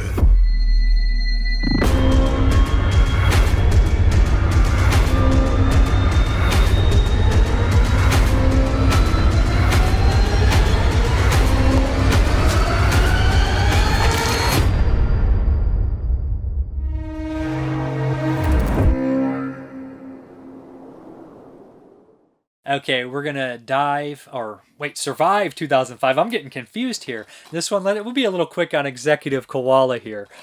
I laughed out loud. I've had this movie sitting on myself for years, Synapse Films, and I literally laugh every time I look at it. I'm just like, Executive, that's so ridiculous. Anyways, made in 2005, kind of on a cheaper level. I don't know what kind of world this takes place in. This is a weird, surreal, crazy world. But koalas and rabbits are people, or they're koalas and rabbits, but they're fully grown and they wear suits. And we're talking about Executive Koala here. That's right. He's an executive, and he works at this place. He's really nice, really sweet, and basically what happens is one day, he has a girlfriend. He has kind of a mysterious past. His wife disappeared. We never know what happens to her. And his girlfriend ends up sleeping with her one night, and he goes home, and some police visit him at work, and they say, your girlfriend's ended up dead, and he's confused. He doesn't know what happened. He's very sad. And, the cops are like, well, you've had 2 of these things kind of happen in your life, so something is up. So the Executive Koala starts to visit a psychiatrist and everything like that, while people at his work, these 3 girls, cuts back to them gossiping about him all the time. And pretty soon Executive Koala knows something's not right, and we don't really know if he is the murderer or not, and what's going on without spoiling too much. Like these movies have these twists and turns, and it's absolutely ridiculous what happens here. But the Executive Koala, actually there is something going on, and it turns at one point to a prison movie, which is absolutely ridiculous, and it turns into a fighting movie, and the fighting's not exactly great, but it does its job, and the ending ends on such a batshit crazy, ridiculous note that I was like, this is nonsense. This is complete nonsense. But I did enjoy myself. I liked it. The koala himself, it's just this big mask, and he blinks, and he's cute as hell. I'm not gonna lie. It's just a giant koala, like mask head, and he's walking around, and I really enjoyed myself, to be honest. It's not gratuitously gory or anything like that. I mean, like, the special effects aren't amazing, but it's a ridiculous ass movie. It's pretty much what you'd expect from something called Executive Koala. So yeah.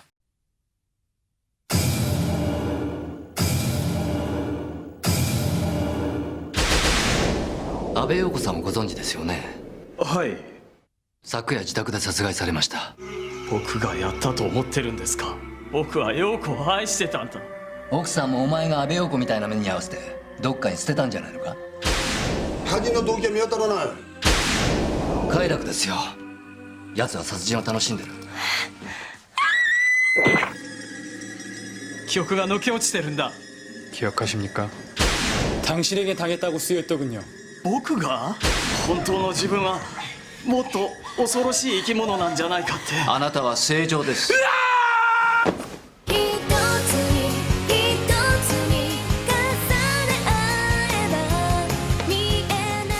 僕はゆかりを愛してました。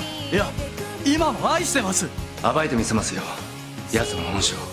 嘘、永遠なんて信じない。違う、騒ぎだ。あなたほど正常なコアラはいないんです。お前の心の真実が見えたか。お前だろう。どう見てもこれはお前がやったんだ。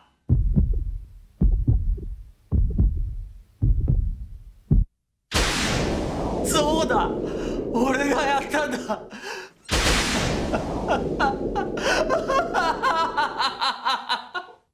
Okay, this next one from Survive 2005 is Gurozuka? Is it Gurozuka? Gurozuka? Gurozuka? Whatever. Another one from Synapse Films that I've had sitting on the shelf for like 10 years and never watched. So, okay, this one is a low-budget movie, and this, again, is a Japanese film that kind of focuses on, I believe it's Japanese or is it South Korean? It's an Asian film, regardless. I get confused sometimes watching so many movies. An Asian film that is directly obsessed with media or video or something like that having an effect on someone. So there we go. We have this film group going out, this group of film students, which is crazy to me. They think that all the film students are young, pretty girls. I'm like, this isn't America, I'll tell you that. There'd be like 4 or 5 guys looking like me, and then, just being like, we make a movie and it's going to be fun. So that's what it would look like, okay?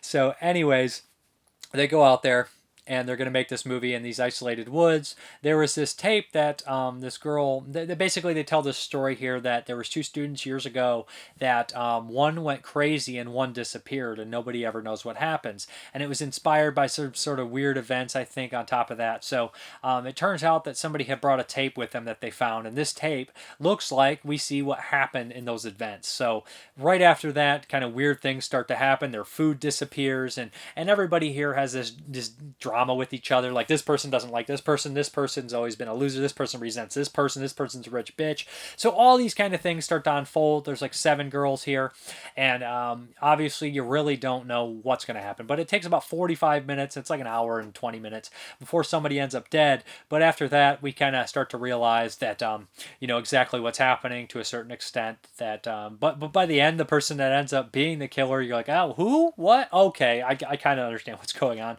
But there's some exposition there, and they're all killed to certain ways. The special effects aren't amazingly huge or anything like that, but the mask that's in the film is actually really effective and great. And again, watching like this weird, every time somebody sets up a scenario where it's like, this tape is actually somebody being murdered, and then you watch the tape in the movie, you're like, that always works, that's always effective.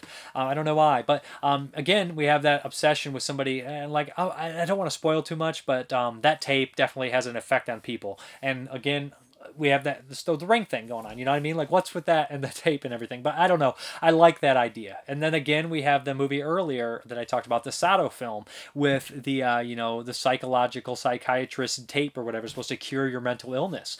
So all sorts of things like that. I like these kind of weird little themes popping up in movies that are strange, directly correlating with film and media and entertainment and stuff like that. I think it's unique and kind of a scary thing, because usually the people that are going to watch these things are kind of obsessed with film and media and stuff like that anyways, because the movies are so bizarre, they'd be the only ones to do it. So this one I thought was interesting, like I said, but not great. It's a little slow to start. The characters are, they're whatever, and I didn't love any of them, but the idea and themes and stuff I thought were more intriguing. But yeah, anyways, this one's worth checking out, kind of cool, but mostly it's just kind of a slower paced slasher film that has a couple cool aspects about it.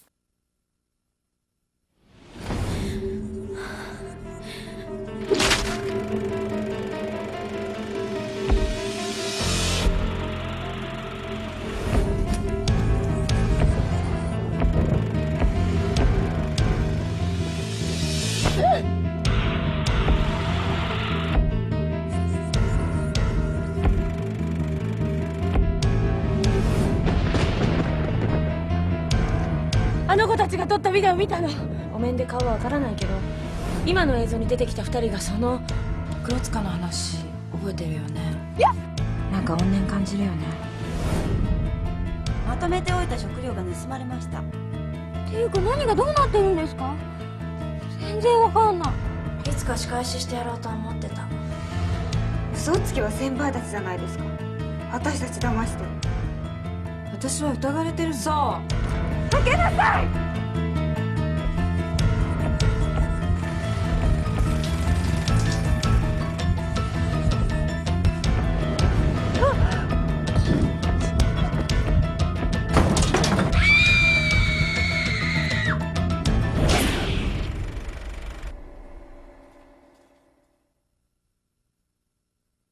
All right, we're here. This is kind of part of the segment I'm doing. I'm going to regret this, but in reality, I watch so many weird movies and like weird movies, so I don't really regret anything, but all these movies kind of have a reputation of being kind of crazy. So this is episode 3. I don't think you've ever partaked in one of these. I'm going to regret this. I think the first one was... Jeez, I can't even remember the first one. The second one was Astromontag, which I kind of regretted.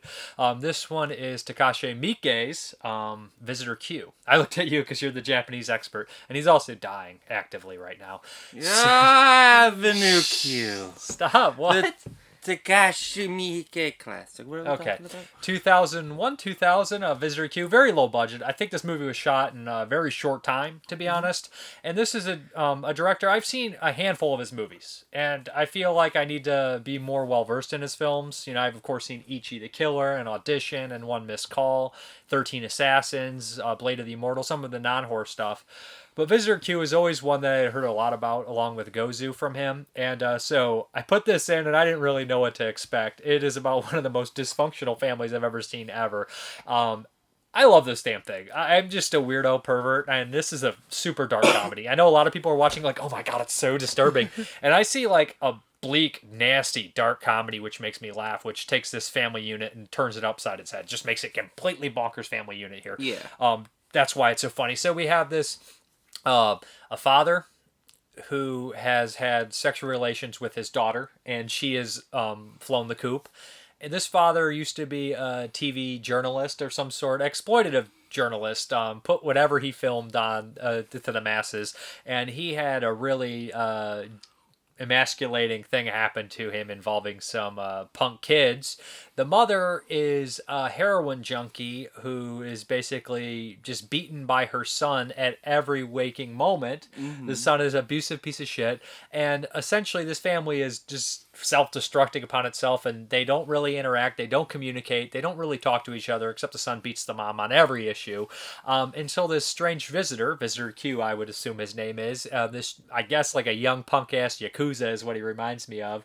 Looks like a typical Miike character with the crazy hair and shit. Yeah. So he comes in, and he basically forces his way into this family as, I guess, like, just a presence that's there, and he kind of, like, moves them along to do things and starts to affect all of them. He starts to have like this weird sexual affair with the mother, involving a lot of breast milk, which is very real. Yeah. Starts to go on this weird journey with the father who wants to exploit his son's being bullied and get involved with it and make this weird documentary about it. I don't know, to get in the good graces of media again or something. And the son, I guess, is just kind of... trying to find himself and do something after school, right? Yeah, he's kind of like a delinquent. And the daughter's also involved too. He starts to kind of... this movie is fucking bonkers. It's shot so cheap. It's like a checklist of taboo shit. It's just like necrophilia, like beating your mom, heroin stuff, rape, feces. We're gonna spoil this a little bit to a certain extent. Yeah. My favorite character is probably the father, because there's this point in the movie where he gets completely upset at this moment with a person who's kind of like he was maybe having an affair with, I believe. Are you talking about the reporter? Yeah, the reporter he's with. He was having like an affair with her, and he's making her do all these things involving the documentary, and she betrays him, and he kind of loses his shit. And there's a scene where she dies, and Visitor Q's like egging him on, helping him with the camera and everything like that. And this is where a scene of necrophilia happens. And this is, I haven't laughed this hard in a while, where... I don't even want to quote this because I'm immediately going to be like blacklisted, but he's having sex with the dead body, and he said, because he's always had a kind of a going too quick problem, ejaculating too quick, and he's screwing the body, and he says, "You're wet." I can't exactly remember the quote, but it's something along the lines of, "What are the magical secrets of life? That a corpse can be wet." And then he says, "Wait a minute, this isn't a magical secret of life. It's shit." And he literally pulls up, and I laughed for like 5 minutes because it's played like so gross, but it's played like a comedy. Oh yeah. Man, it's just so nuts. Like, it's so nuts, isn't it? Yeah, it's I don't know. It's so, because like everybody in this movie is garbage. Like, everybody is trash, and like this family is being torn apart. Like, every night these kids come after school and just like shoot fireworks at the house. The house is all torn up. You know, it's a traditional Japanese house. All the paper windows are broken. And it's, instead of the father trying to do something, he starts filming it like, "This is crazy." Like, trying to get like, he's like, "This is crazy." Look, he's like a news reporter that's actually lost his fucking mind. And you know, I don't know when this was made, but like early 2000s. So this is like before like the whole YouTube thing, like viral video stuff, and like here is this man who just keeps on having to stumble into like viral videodom. I mean, or he's trying to make it viral. Right? Yeah. It's like, you know, like I'm watching this and I'm thinking about the time frame, and I'm like, what avenue is he hoping to broadcast this footage on? Like, you can't put this on TV. No. And like I said, like the mother too, like there are so many secrets. She's like going and turning tricks to get heroin money and shit. And like this guy literally like has them blossom all their sick perversions out in the open, and he somehow brings this family unit together. Literally, they come together at the end, and they almost seemingly care about each other in their nasty, kind of perverse way. But this stuff, it's very explicit, like the sex scenes and everything. And I think the stuff that will probably get on people the most, bother people the most, is, you know, the breast milk. Probably the breast milk. And honestly, it's just breast milk, guys. I know it's just gross feeding on a grown adult feeding on breast milk, but I think people just get bothered by actually seeing breast milk. Like, remember that? What was that one movie? Raw, where like they showed a birth of like a cow, and I feel like a lot of people are just, movie's so disturbing. And I feel like half you guys are getting disturbed by like just a birth of a cow that a farmer has to see every other day. Like, okay guys, you know, or like somebody seeing like prepare like a meal with a fish or a chicken, and they're like, oh my god, so much. It's gross. It's like, okay, like, but like the breast milk is strange, just how it's sexually fetishized, but it's also just it's funny, like it's just gross and it's just twisted, like. So awkward. Yeah, it is. You know, I don't know if there's a plot to the movie. I don't know if there is a plot. It's just, I mean, visitor, you know. Yeah. there's the characters have change. Yeah. They have arcs, and I'm a sick person, so like if I ever watch a movie where like an old person's being yelled at, I immediately laugh out loud. Like a Happy Gilmore is like, shut up, boy. He's just being mean to the lady. I'm like, I start laughing. Okay, so. This is horrible. Like, you want to kill the son, but he's literally beating his mom, and he has his room perfectly neat and has a closet full of different beating utensils, like rackets, and everything like that. So, I don't know. It's just a bonkers, weird movie, but it's got a lot of different things in it that I've never quite seen, and the stuff, it is saying stuff, and I think it is saying a lot of things, you know, about this whole family unit and everything like that, and just the crazy things it has in it, but it's not technically one of his best movies. Because it's definitely using that, again, it's that weird obsession with the Japanese and the media being way ahead of anybody else talking about it. Like the media, like I said, I constantly am bringing this up because I constantly am seeing all these similarities between The Ring. But even before that, like I'm talking about these Sato movies, direct correlation between entertainment affecting the people or being obsessed with it and using it to, like, it's so weird. It's such a big thing, like Noroi. It's like almost all of them are like that now. Once I'm seeing this pattern in like South Korean and mostly Japanese and South Korean cinema where it comes from, but I don't know. I think it's really interesting, to be honest. It's this almost like this worship of like, not even entertainment, but media. Like documenting things, and you know, and even the father, when he's like killing the prostitute, you know, having sex with her and like trying to dispose of the body, he sets up the camera to film it. Like, why are you filming everything? She wasn't a prostitute. That was a newscaster. Yeah. I'm sorry. It's just every time I think of a dead girl in a trunk, I jump to prostitute. And slight spoilers here. They do come together to commit mass murder together. Yes. And like we can't take them all at the same time. They have a whole trunk open and there's all these bodies in there. And they're like putting cleaner in. It's really great. Right. Yeah. It is fantastic. But yeah, there is this thing in Japan about, you know, in the movies that we've been watching lately, just like this obsession with like media. I mean, like, it can be actual audio or media. visual. Yeah. No, like I watched that movie, The Fetish. It's Fetist. It's not a real word. It would be The Fetishist or just Fetist. The Fetist. I don't know. See, like that's the spelling of it. Fetist. I'm not sure what. Fetist. I guess it's the Fetist.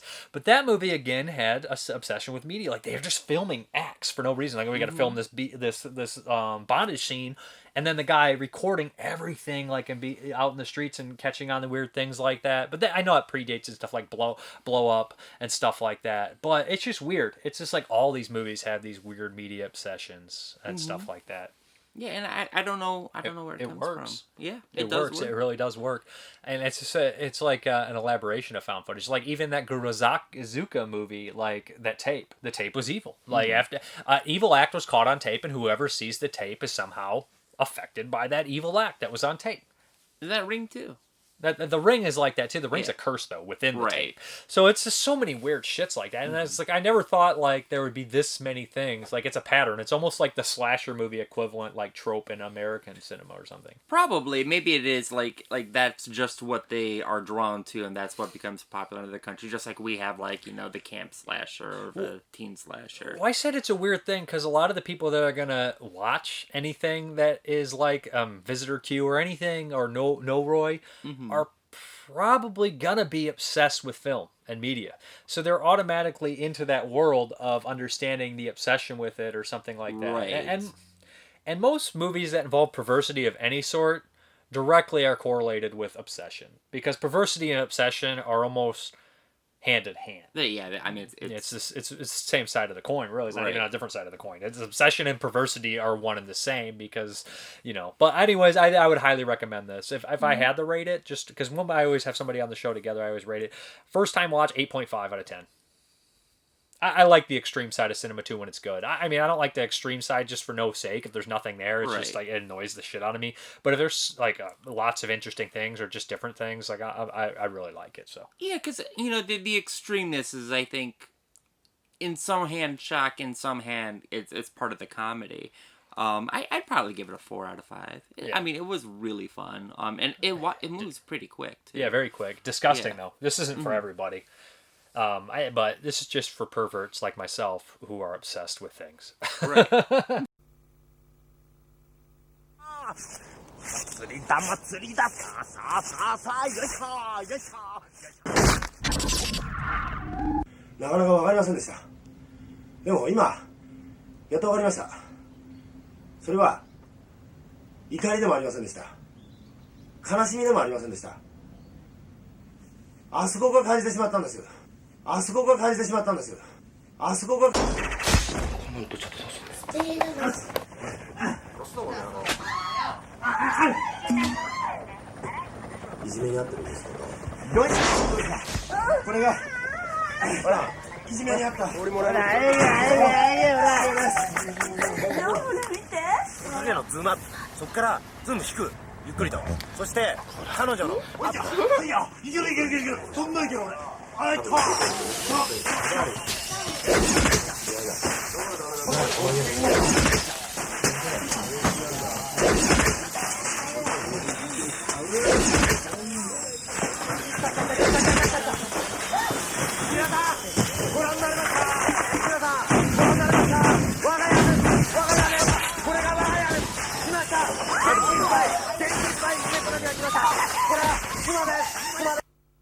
本当はこの家に何しに来たの?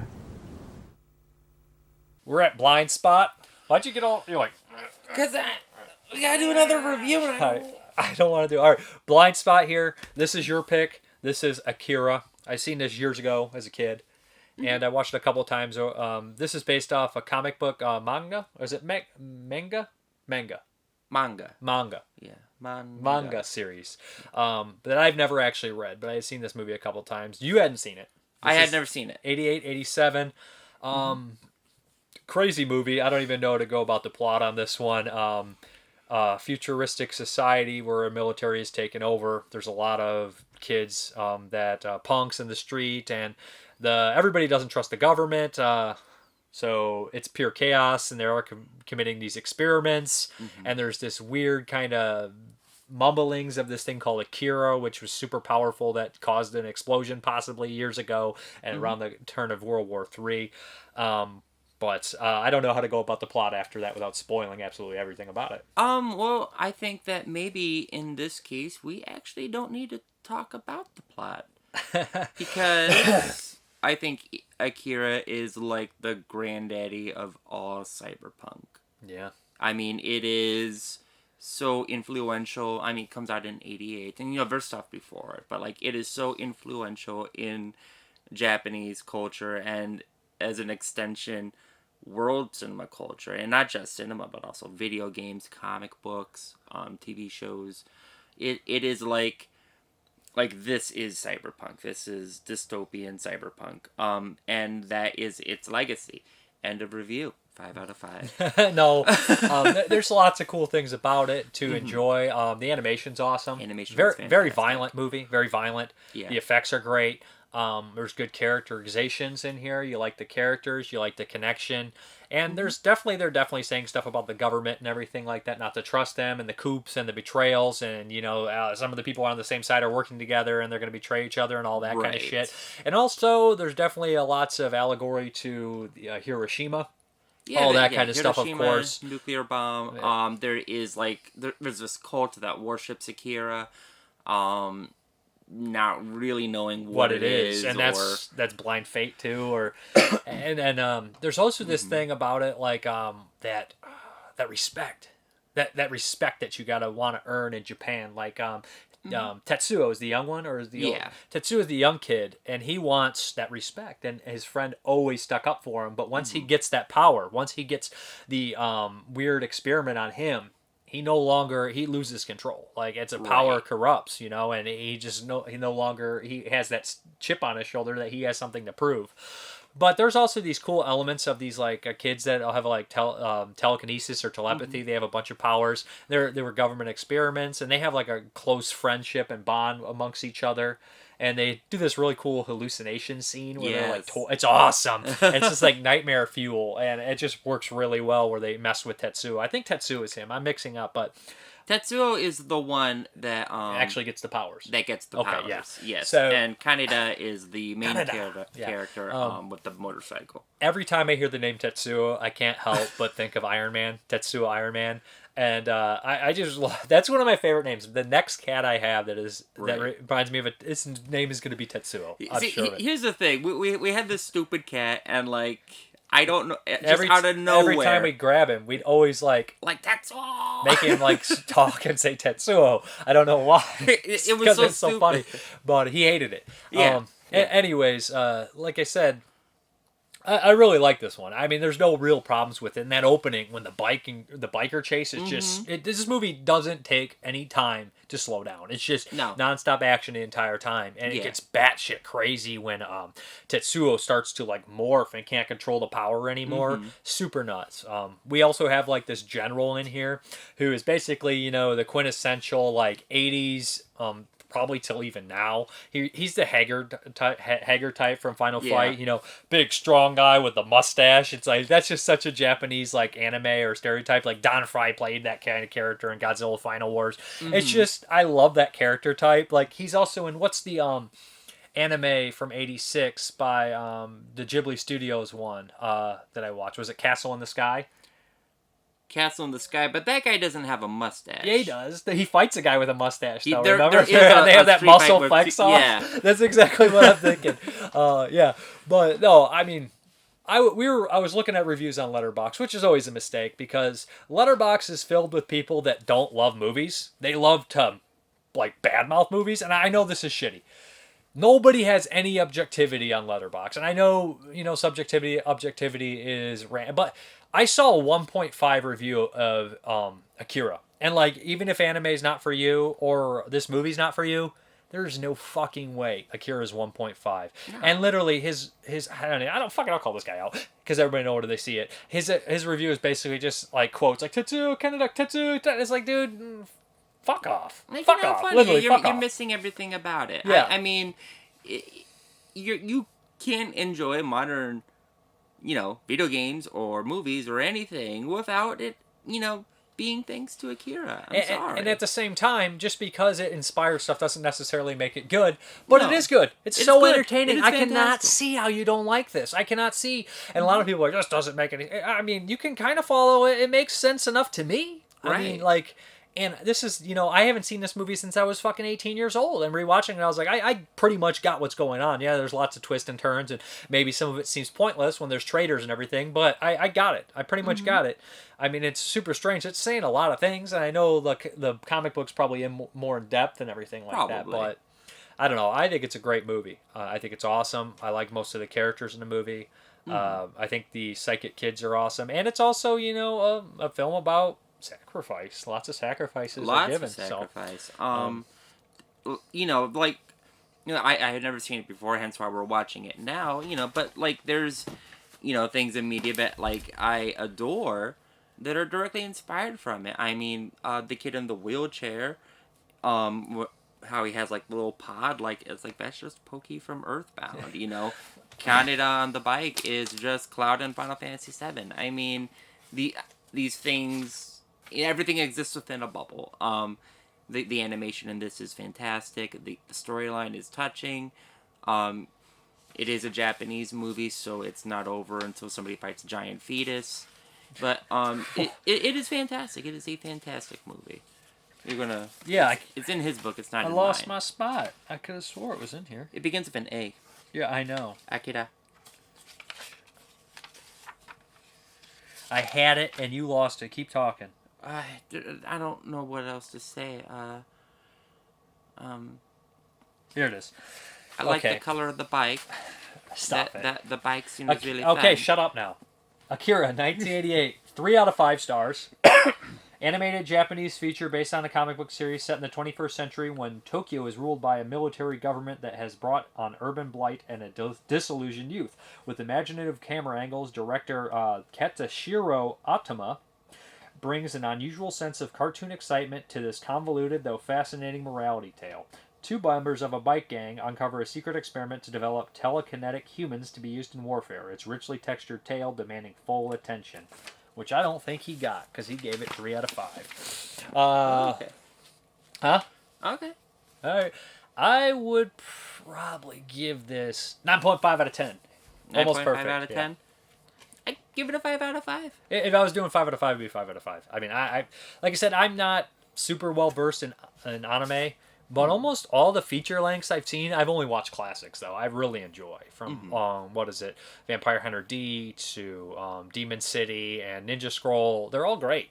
And Akira is probably objectively the best of the bunch. I mean, like I said... Animation-wise, it is. Yeah, the animation's fantastic. The storyline is fairly solid. And like I said, it is what it is. It inspired so much more than, you would ever know. I mean, that's just it. Like, everybody... I think anybody who makes movies has seen Akira. Yeah. Period. And if you don't like movies or you don't love most... I understand not liking certain movies. But if you don't like movies at all, stop reviewing movies. Nobody gives a fuck. I hate people. I feel like there's 90% of people out there that just hate watch everything. It's just like, go away. Nobody cares. Or people will be like, I just watched Chinatown. Not very good. It's like, okay, yeah, you've watched it one time. Like, even though there's a lot of classics I've seen one time, and maybe I didn't get the impact fully, but I enjoyed what I saw, and I can understand that it was a great movie. And you just like, there's so many people out there that like, you're like, it's like, whatever. Like, I don't know. It's just fucking... Right.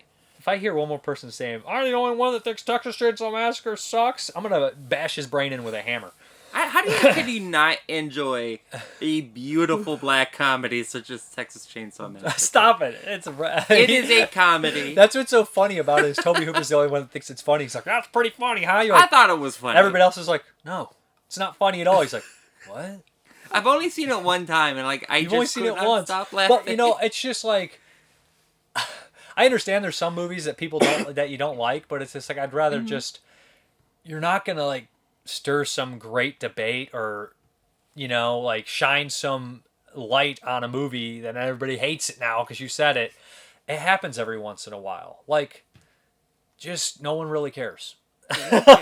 No one cares. Like, and I'm saying that here too. Like all 20 of you watching this, no one cares. There's every once in a while a movie I don't like too, but it's just like, I don't know. They just go like on a random Facebook page and then just post it. And like, it's just clearly like attention craving shit. They don't say anything. Why? They just, I don't like it or overrated. It's like, dude, fuck off. I mean, I'll be honest. If somebody has a bad opinion on something, it's like, okay, that's fine.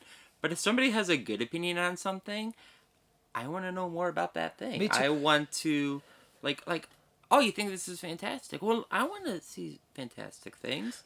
If you just post like oh, Texas Chainsaw is terrible, it's like, okay, well, I'm not going to watch Texas Chainsaw. There's no backup in it. Here's that's not true. You'll watch it anyways, especially a movie that everyone loves except one guy. Here's the thing. if somebody hates a movie I love, I get very annoyed. If they sound like, if they're justified, it's fine. But if they sound like, if they don't give any details, I'm very annoyed. But if someone loves a movie I hate, I love it. I love it. If they love a movie I love it. If they love a movie I hate, I love it. Because, that's just the way I am. I want to like more movies than I hate. You know? Well, I want to find new things. And so if it's a new thing, Texas Chainsaw is probably a bad example, but it's something I've never heard of, or even if it is something that I've heard of but just never really watched because I never took the time to watch. Like if somebody I've never seen Indiana Jones. Okay, that's crazy. You're interested in seeing it though? No, I have no interest in seeing it. But if somebody just said, "Oh, it's garbage," blah blah blah, I'm like, I'm not gonna watch it. Shut up! That doesn't make any sense. I don't know what you're talking about. It makes total sense. 100 million people say they love it, and then one guy says it sucks. Get out of here. But 100 million people aren't going to post how much they love it. But yes, they will. I've never heard anyone in their life say they hate Indiana Jones. That was a very bad example. It only usually works with horror movies because the horror movie groups are full of morons. And lots of great people, too. All 20 of you. No, stop. Let me get to the point before I forget it, too. I think I'm losing it because you went on 25 minutes about Indiana Jones, which was some stupid point that doesn't make any sense to me. What was I going to say? I literally have lost it because of that stupid Indiana Jones bullshit. I'm kind of annoyed at that. I'm trying to say here. You guys are going to watch me think about what I was going to say. Literally, I lost it. Thanks a lot. Do you want me to talk about, I can talk while you try to think about we're actually, because last time you talked longer, and I said I got it, and you kept talking about stupid shit for a joke when it wasn't very funny. I'm good. Next week is The Tenant by Roman Polanski, my pick. That is the final in the Apartment trilogy. Yeah, we're out of here. Oh, bye.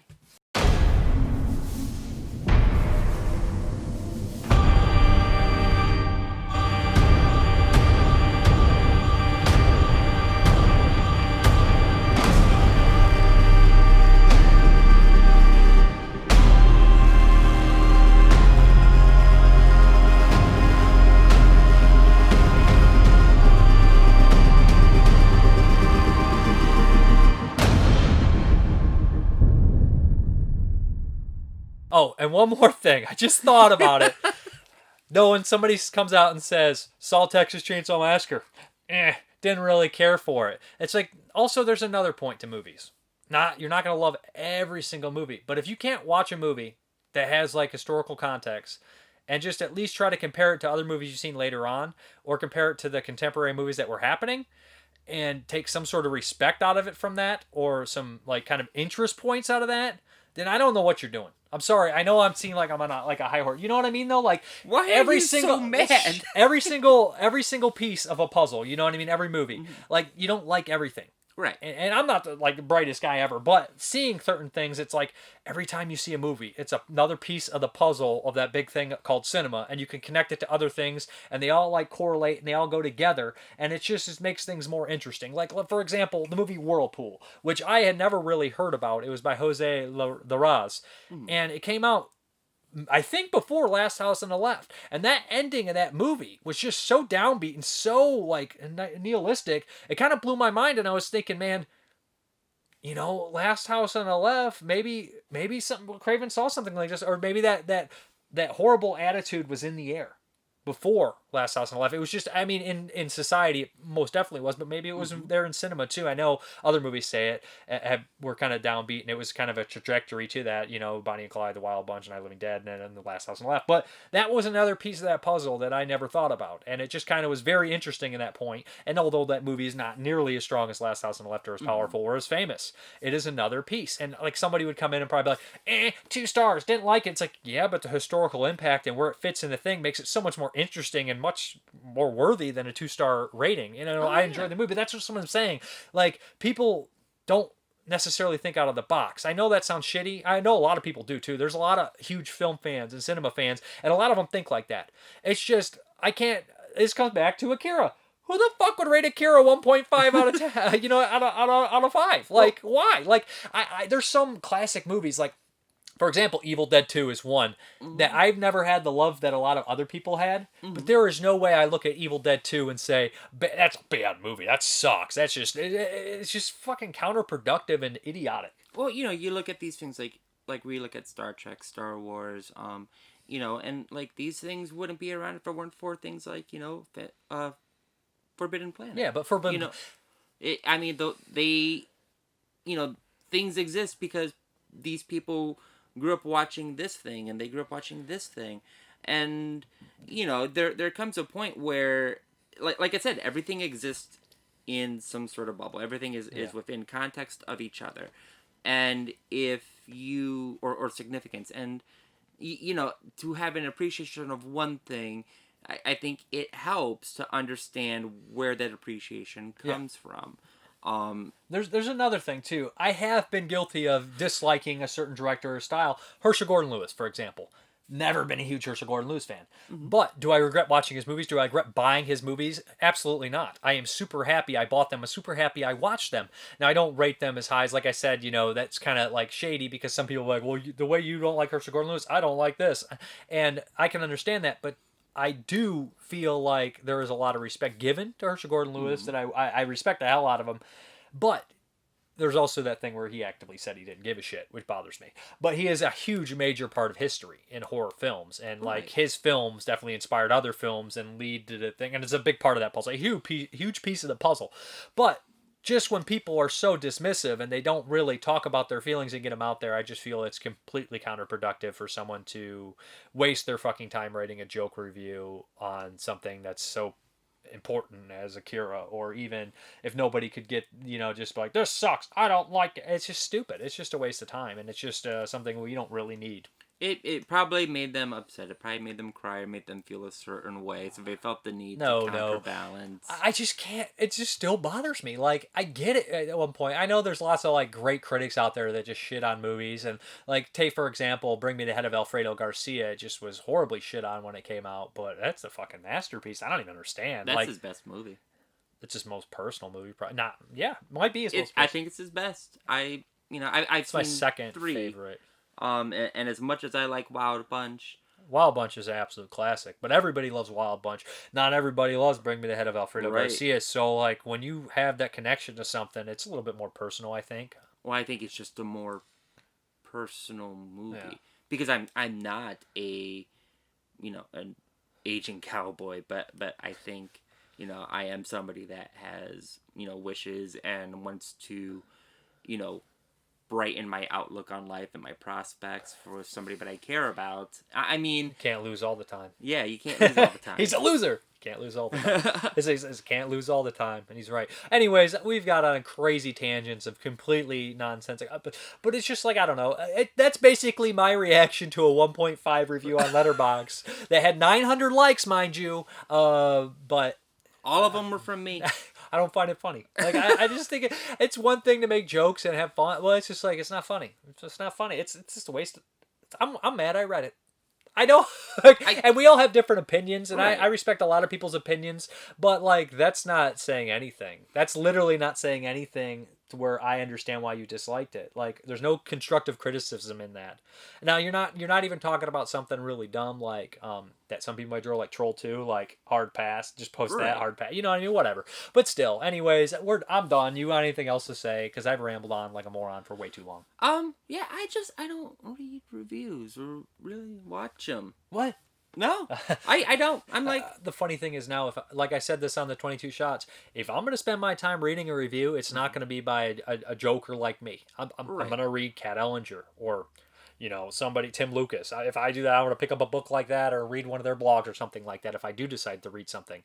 And I know I sound like an idiot like that, but I would listen to an audio podcast about it. And those people do audio things too, so it's just funny. It's like, there's so many people out there, like, it's just waste your time reading reviews on Letterboxd of.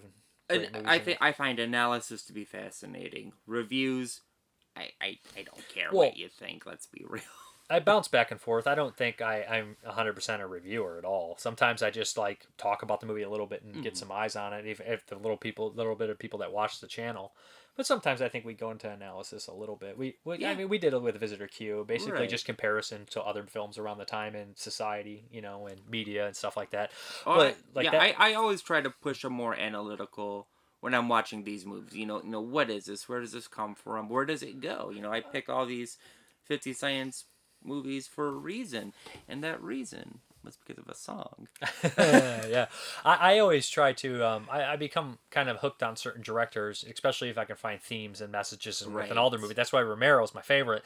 And Fulci, although some people would say it's not there, it is there on a lot of his movies. The superstitious stuff. There's lots of stuff there, and of course that's why I've been watching a lot of this Sato guy, because I'm seeing these themes and messages pop up, and I feel like when you can see all their films together, Peckinpah too, it kind of paints a picture of the person, and you see a lot of their, the things that they're obsessed with, or their weaknesses and strong points in themselves and their characters, and they come through with movies. That's why sometimes, journeyman directors are underappreciated, but they're not as interesting. So. And I think it's important that it's not a painting of the person, but it's a painting of an aspect of life that maybe you don't get to experience for whatever reason, better or worse. It's a painting of a person how he sees the world. Yes. Negative and positive. It doesn't mean they feel that way. Right. So it means that they see things that make them feel that way. That they, you know what I mean? That, right. Yeah. But it's not like we're watching a Romero or we're watching a Fulci to worship Romero or Fulci, but it's to get to, I think, to enjoy or absorb that that view, that this dialogue, this experience, you can never know another person. It's not because we worship these people, though some people I worship certain people. Well, I mean, but somebody said some negative things about Sam Peckinpah. I was listening to a podcast, and it was like somebody very famous. It was one of the Hughes brothers. He said, "The Wild Bunch was the first time I watched a movie where I thought that this guy is just a racist drunk." And I was like, ugh. And I don't really think that he was racist in terms of modern day. Back then, no. I know that some of the portraits painted of Mexican people in that movie could be negative, but also at the same time, the bad guy in the movie is literally fighting Pancho Villa troops that are trying to liberate Mexico, and the bad guys, though they're portrayed as the worst people in the movie, is Mapache and his group.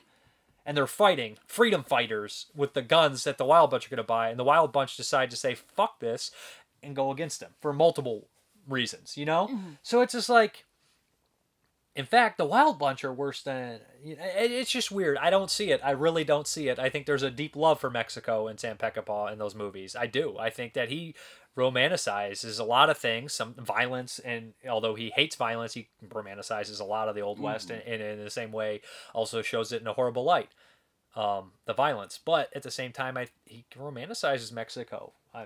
No, they said that he loved it. That he loved it. So I don't. Had the same thing. I don't think that guy got it. As smart as that guy is, as great of a filmmaker he is, some people just don't get it, and some people don't get Akira either, I guess. Right. That's just the thing, Like, that's what makes us all special. And like I said, just saying that it does make it interesting and special. At the same time, some people don't get things, but if you don't get something, saying, no, this sucks, just don't waste your fucking time. Don't waste other people's time. Don't waste time. It just don't, at least contribute something. But I don't know. I'm wishy-washy as fuck today, I think. I'm tired. I am hungry and I can't stop rambling, so we're done. Bye. Again. Okay, let's get into these questions. Jason Bovey. Hey, I know you probably get tons of movie recommendations from people, but have you seen/reviewed Dry Blood? I just watched it and found it to be a totally satisfying flick whose final act really packs a punch. Now, is Dry Blood the Dread Central one with the guy who goes to the cabin? If so, I have seen and reviewed that one, but is there another one, or is that one called Dry Bones by Greg Lamberson. Anyways, Dry Blood I have watched. I think it's the Dread Central one. Check it out. It should be a few weeks back. Just search Mrparka Dry Blood. It should pop up. Nick Moore, which DVD Blu-ray of your collection is so special that you consider keeping it in a stainless steel fireproof impregnable safe? I don't really have one, but there's a couple that I realize are probably long out of print, like Splatter Naked Blood probably is out of print. Just some handful ones. Any of the Asian ones like Red to Kill would probably be really a pain in the ass to get, but a lot of them I'm hoping for Blu-ray release anyways to come out, so there's not any one. Maybe that Dawn of the Dead 4K when it shows up. But are you excited at all for the new Candyman? Yeah, I'm moderately excited. I'm gonna check it out for sure. I'm not like over the, I don't get too excited about a lot of new movies, but yeah. If there was some horrendous beast on the loose at the factory you work, a la Graveyard Shift, how would you deal with it? Quit. Get on what is it? FMLA and just be like, I'm not feeling it today. I ain't coming in.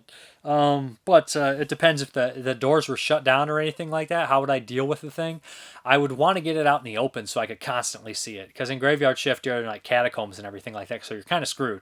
Like a lot of the guys just get killed by like not knowing their surroundings, like Carmichael and Brogan. They were screwed. They were just done. Couldn't really do much about them. They were gonna die anyways. How they bid it. But other way, I would want to see it out in the open. And there's a lot of metal. Possibly try to get in a forklift. It messed it up with the forklift or some sort of heavy machinery. I don't work in a factory like Graveyard Shift. That place was a dump. My factory's not super clean, but it's not Graveyard Shift. Then we have Zach Nolan. I have requested to see your Vault of Evil. Thanks for running through your shelves. Where did you meet Jeremy? I met Jeremy like 13 years ago. I think we were just bullshitting online and ended up hanging out at like a Allied Record Exchange to meet up. It's always weird like meeting people online because you don't know if you're going to get your head chopped off. But that's basically what happened. We had a lot of similar friends though. We had a lot of the same friends and everything like that. So, we had the similar like music and stuff like that into it. So Burns, hi from France. Is it as good as Tony? Or he's basically asking about Cold Light of Day. Is it as good as Tony? And are we talking about the same killer? I prefer Tony over Cold Light of Day, and Tony, I imagine, would probably be based on Dennis Nielsen, but I'm not 100% sure if it was based on Dennis Nielsen. So I'm not. It's based on Dennis Nielsen, and Tony has a lot of similarities to Dennis Nielsen, but in that movie they definitely put some more of their own spin on the character, being obsessed with action films and stuff like that. Ken Coakley, I just got through watching your room tour. I was impressed. I have a little over 2,100 Blu-rays, and you make me look like a casual collector. I agree with you that Kino Spines. Keep it simple. I was also impressed that you pronounced John Roland's name correctly. Moods always pronounces it Gene Roland. I have 2 questions. Have you ever watched everything in your collection? Absolutely not. I probably will die before that happens. Do you keep an inventory to see how many movies from each platform you own? I did at one point. I do not anymore. I really need to get an inventory down. Maybe one day if I get trapped in here for like 2 weeks or something and can't leave the house. So answers. Basically, I ask if I could no longer do YouTube, is there any alternative that you would prefer? Jim Warner, I prefer video over audio. I'm a graphical kind of guy. I prefer YouTube, but can also do video. Your choice. It's just good to see your expressions and characteristics while you're reviewing. That can't be captured in audio only. I also like it when you hold the titles up. Makes everything connect in my micro brain. I agree. I think video is superior to audio. But I personally listen to a lot more audio than I do video because I do it when I work.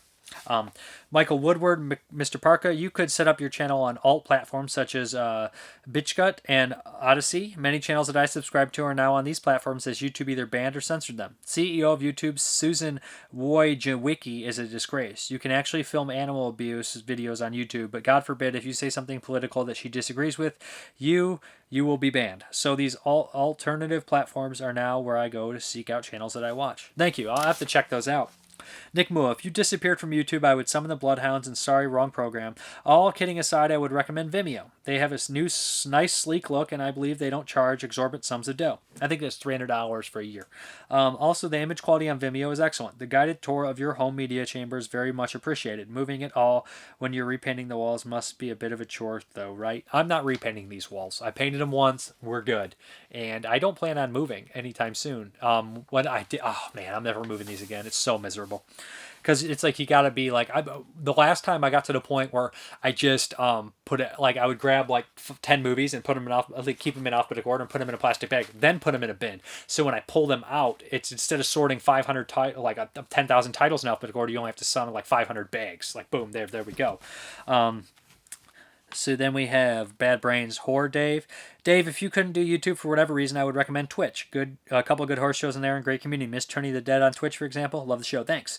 Ken Coakley, I would prefer that you stick with video. I like looking your video collection in the background. I watch 4 or 5 other channels, and yours is the best. Wherever you go, I will subscribe. Keep up the good work. Thank you.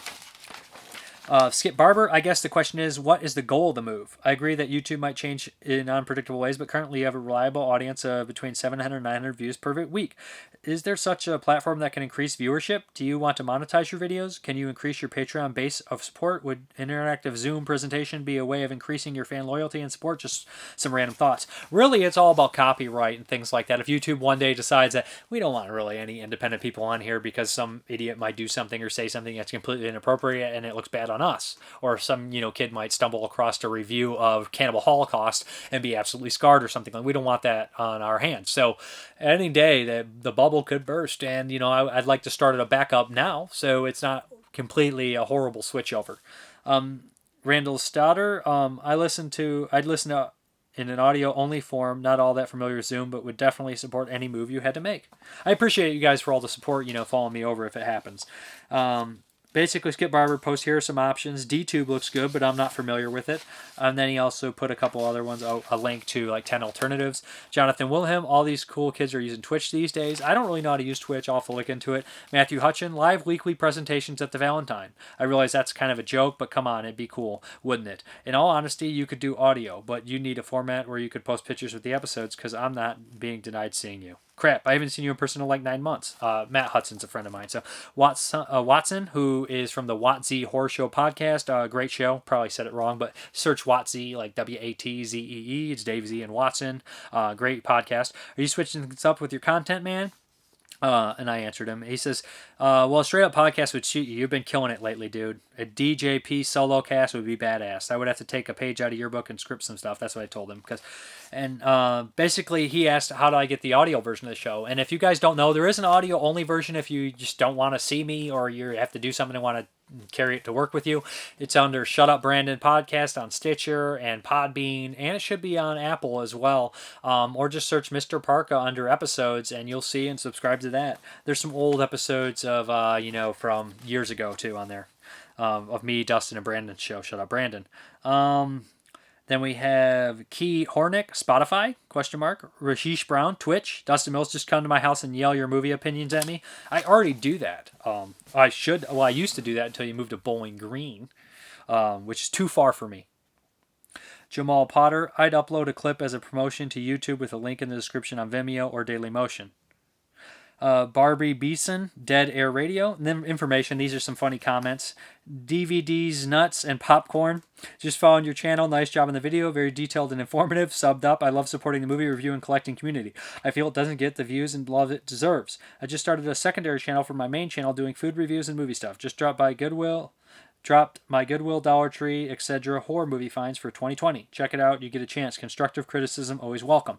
I'm also always open to constructive criticism. Claire Bear, yay, my pick, and same. I had a hard time getting into it in the beginning. She's talking about Housebound, but then I started to realize how funny it was, and by the end I loved it. I was like, oh, I felt the same way in that one.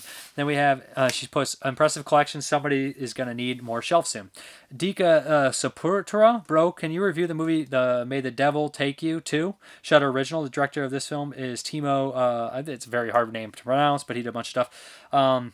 And then he mentions May the Devil Take You was on Netflix 2 years ago. The movie was horrible and scared me. Just info, bro. May the Devil Take You 2 is a sequel from the film May the Devil Take You, and the film May the Devil Take You 2 streaming on Shudder Original premiered on October 29th, 2020. I'll have to review both of those. And he says, yeah. And then I Am the Ice Lord. Love the new do. Looks like you got some awesome movies this week to talk about. Elliot Blades. It's funny you mentioned Flowers in the Attic in relation to Pin, because the book's author became V.C. Andrews' ghostwriter when she passed away. And then we have Isamiso, or Isamiso.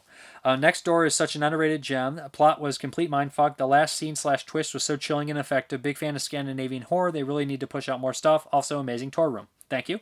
Jason Bovey, I'm totally impressed by the Epic Collection, man. So this is what Obsession looks like. Indeed it does.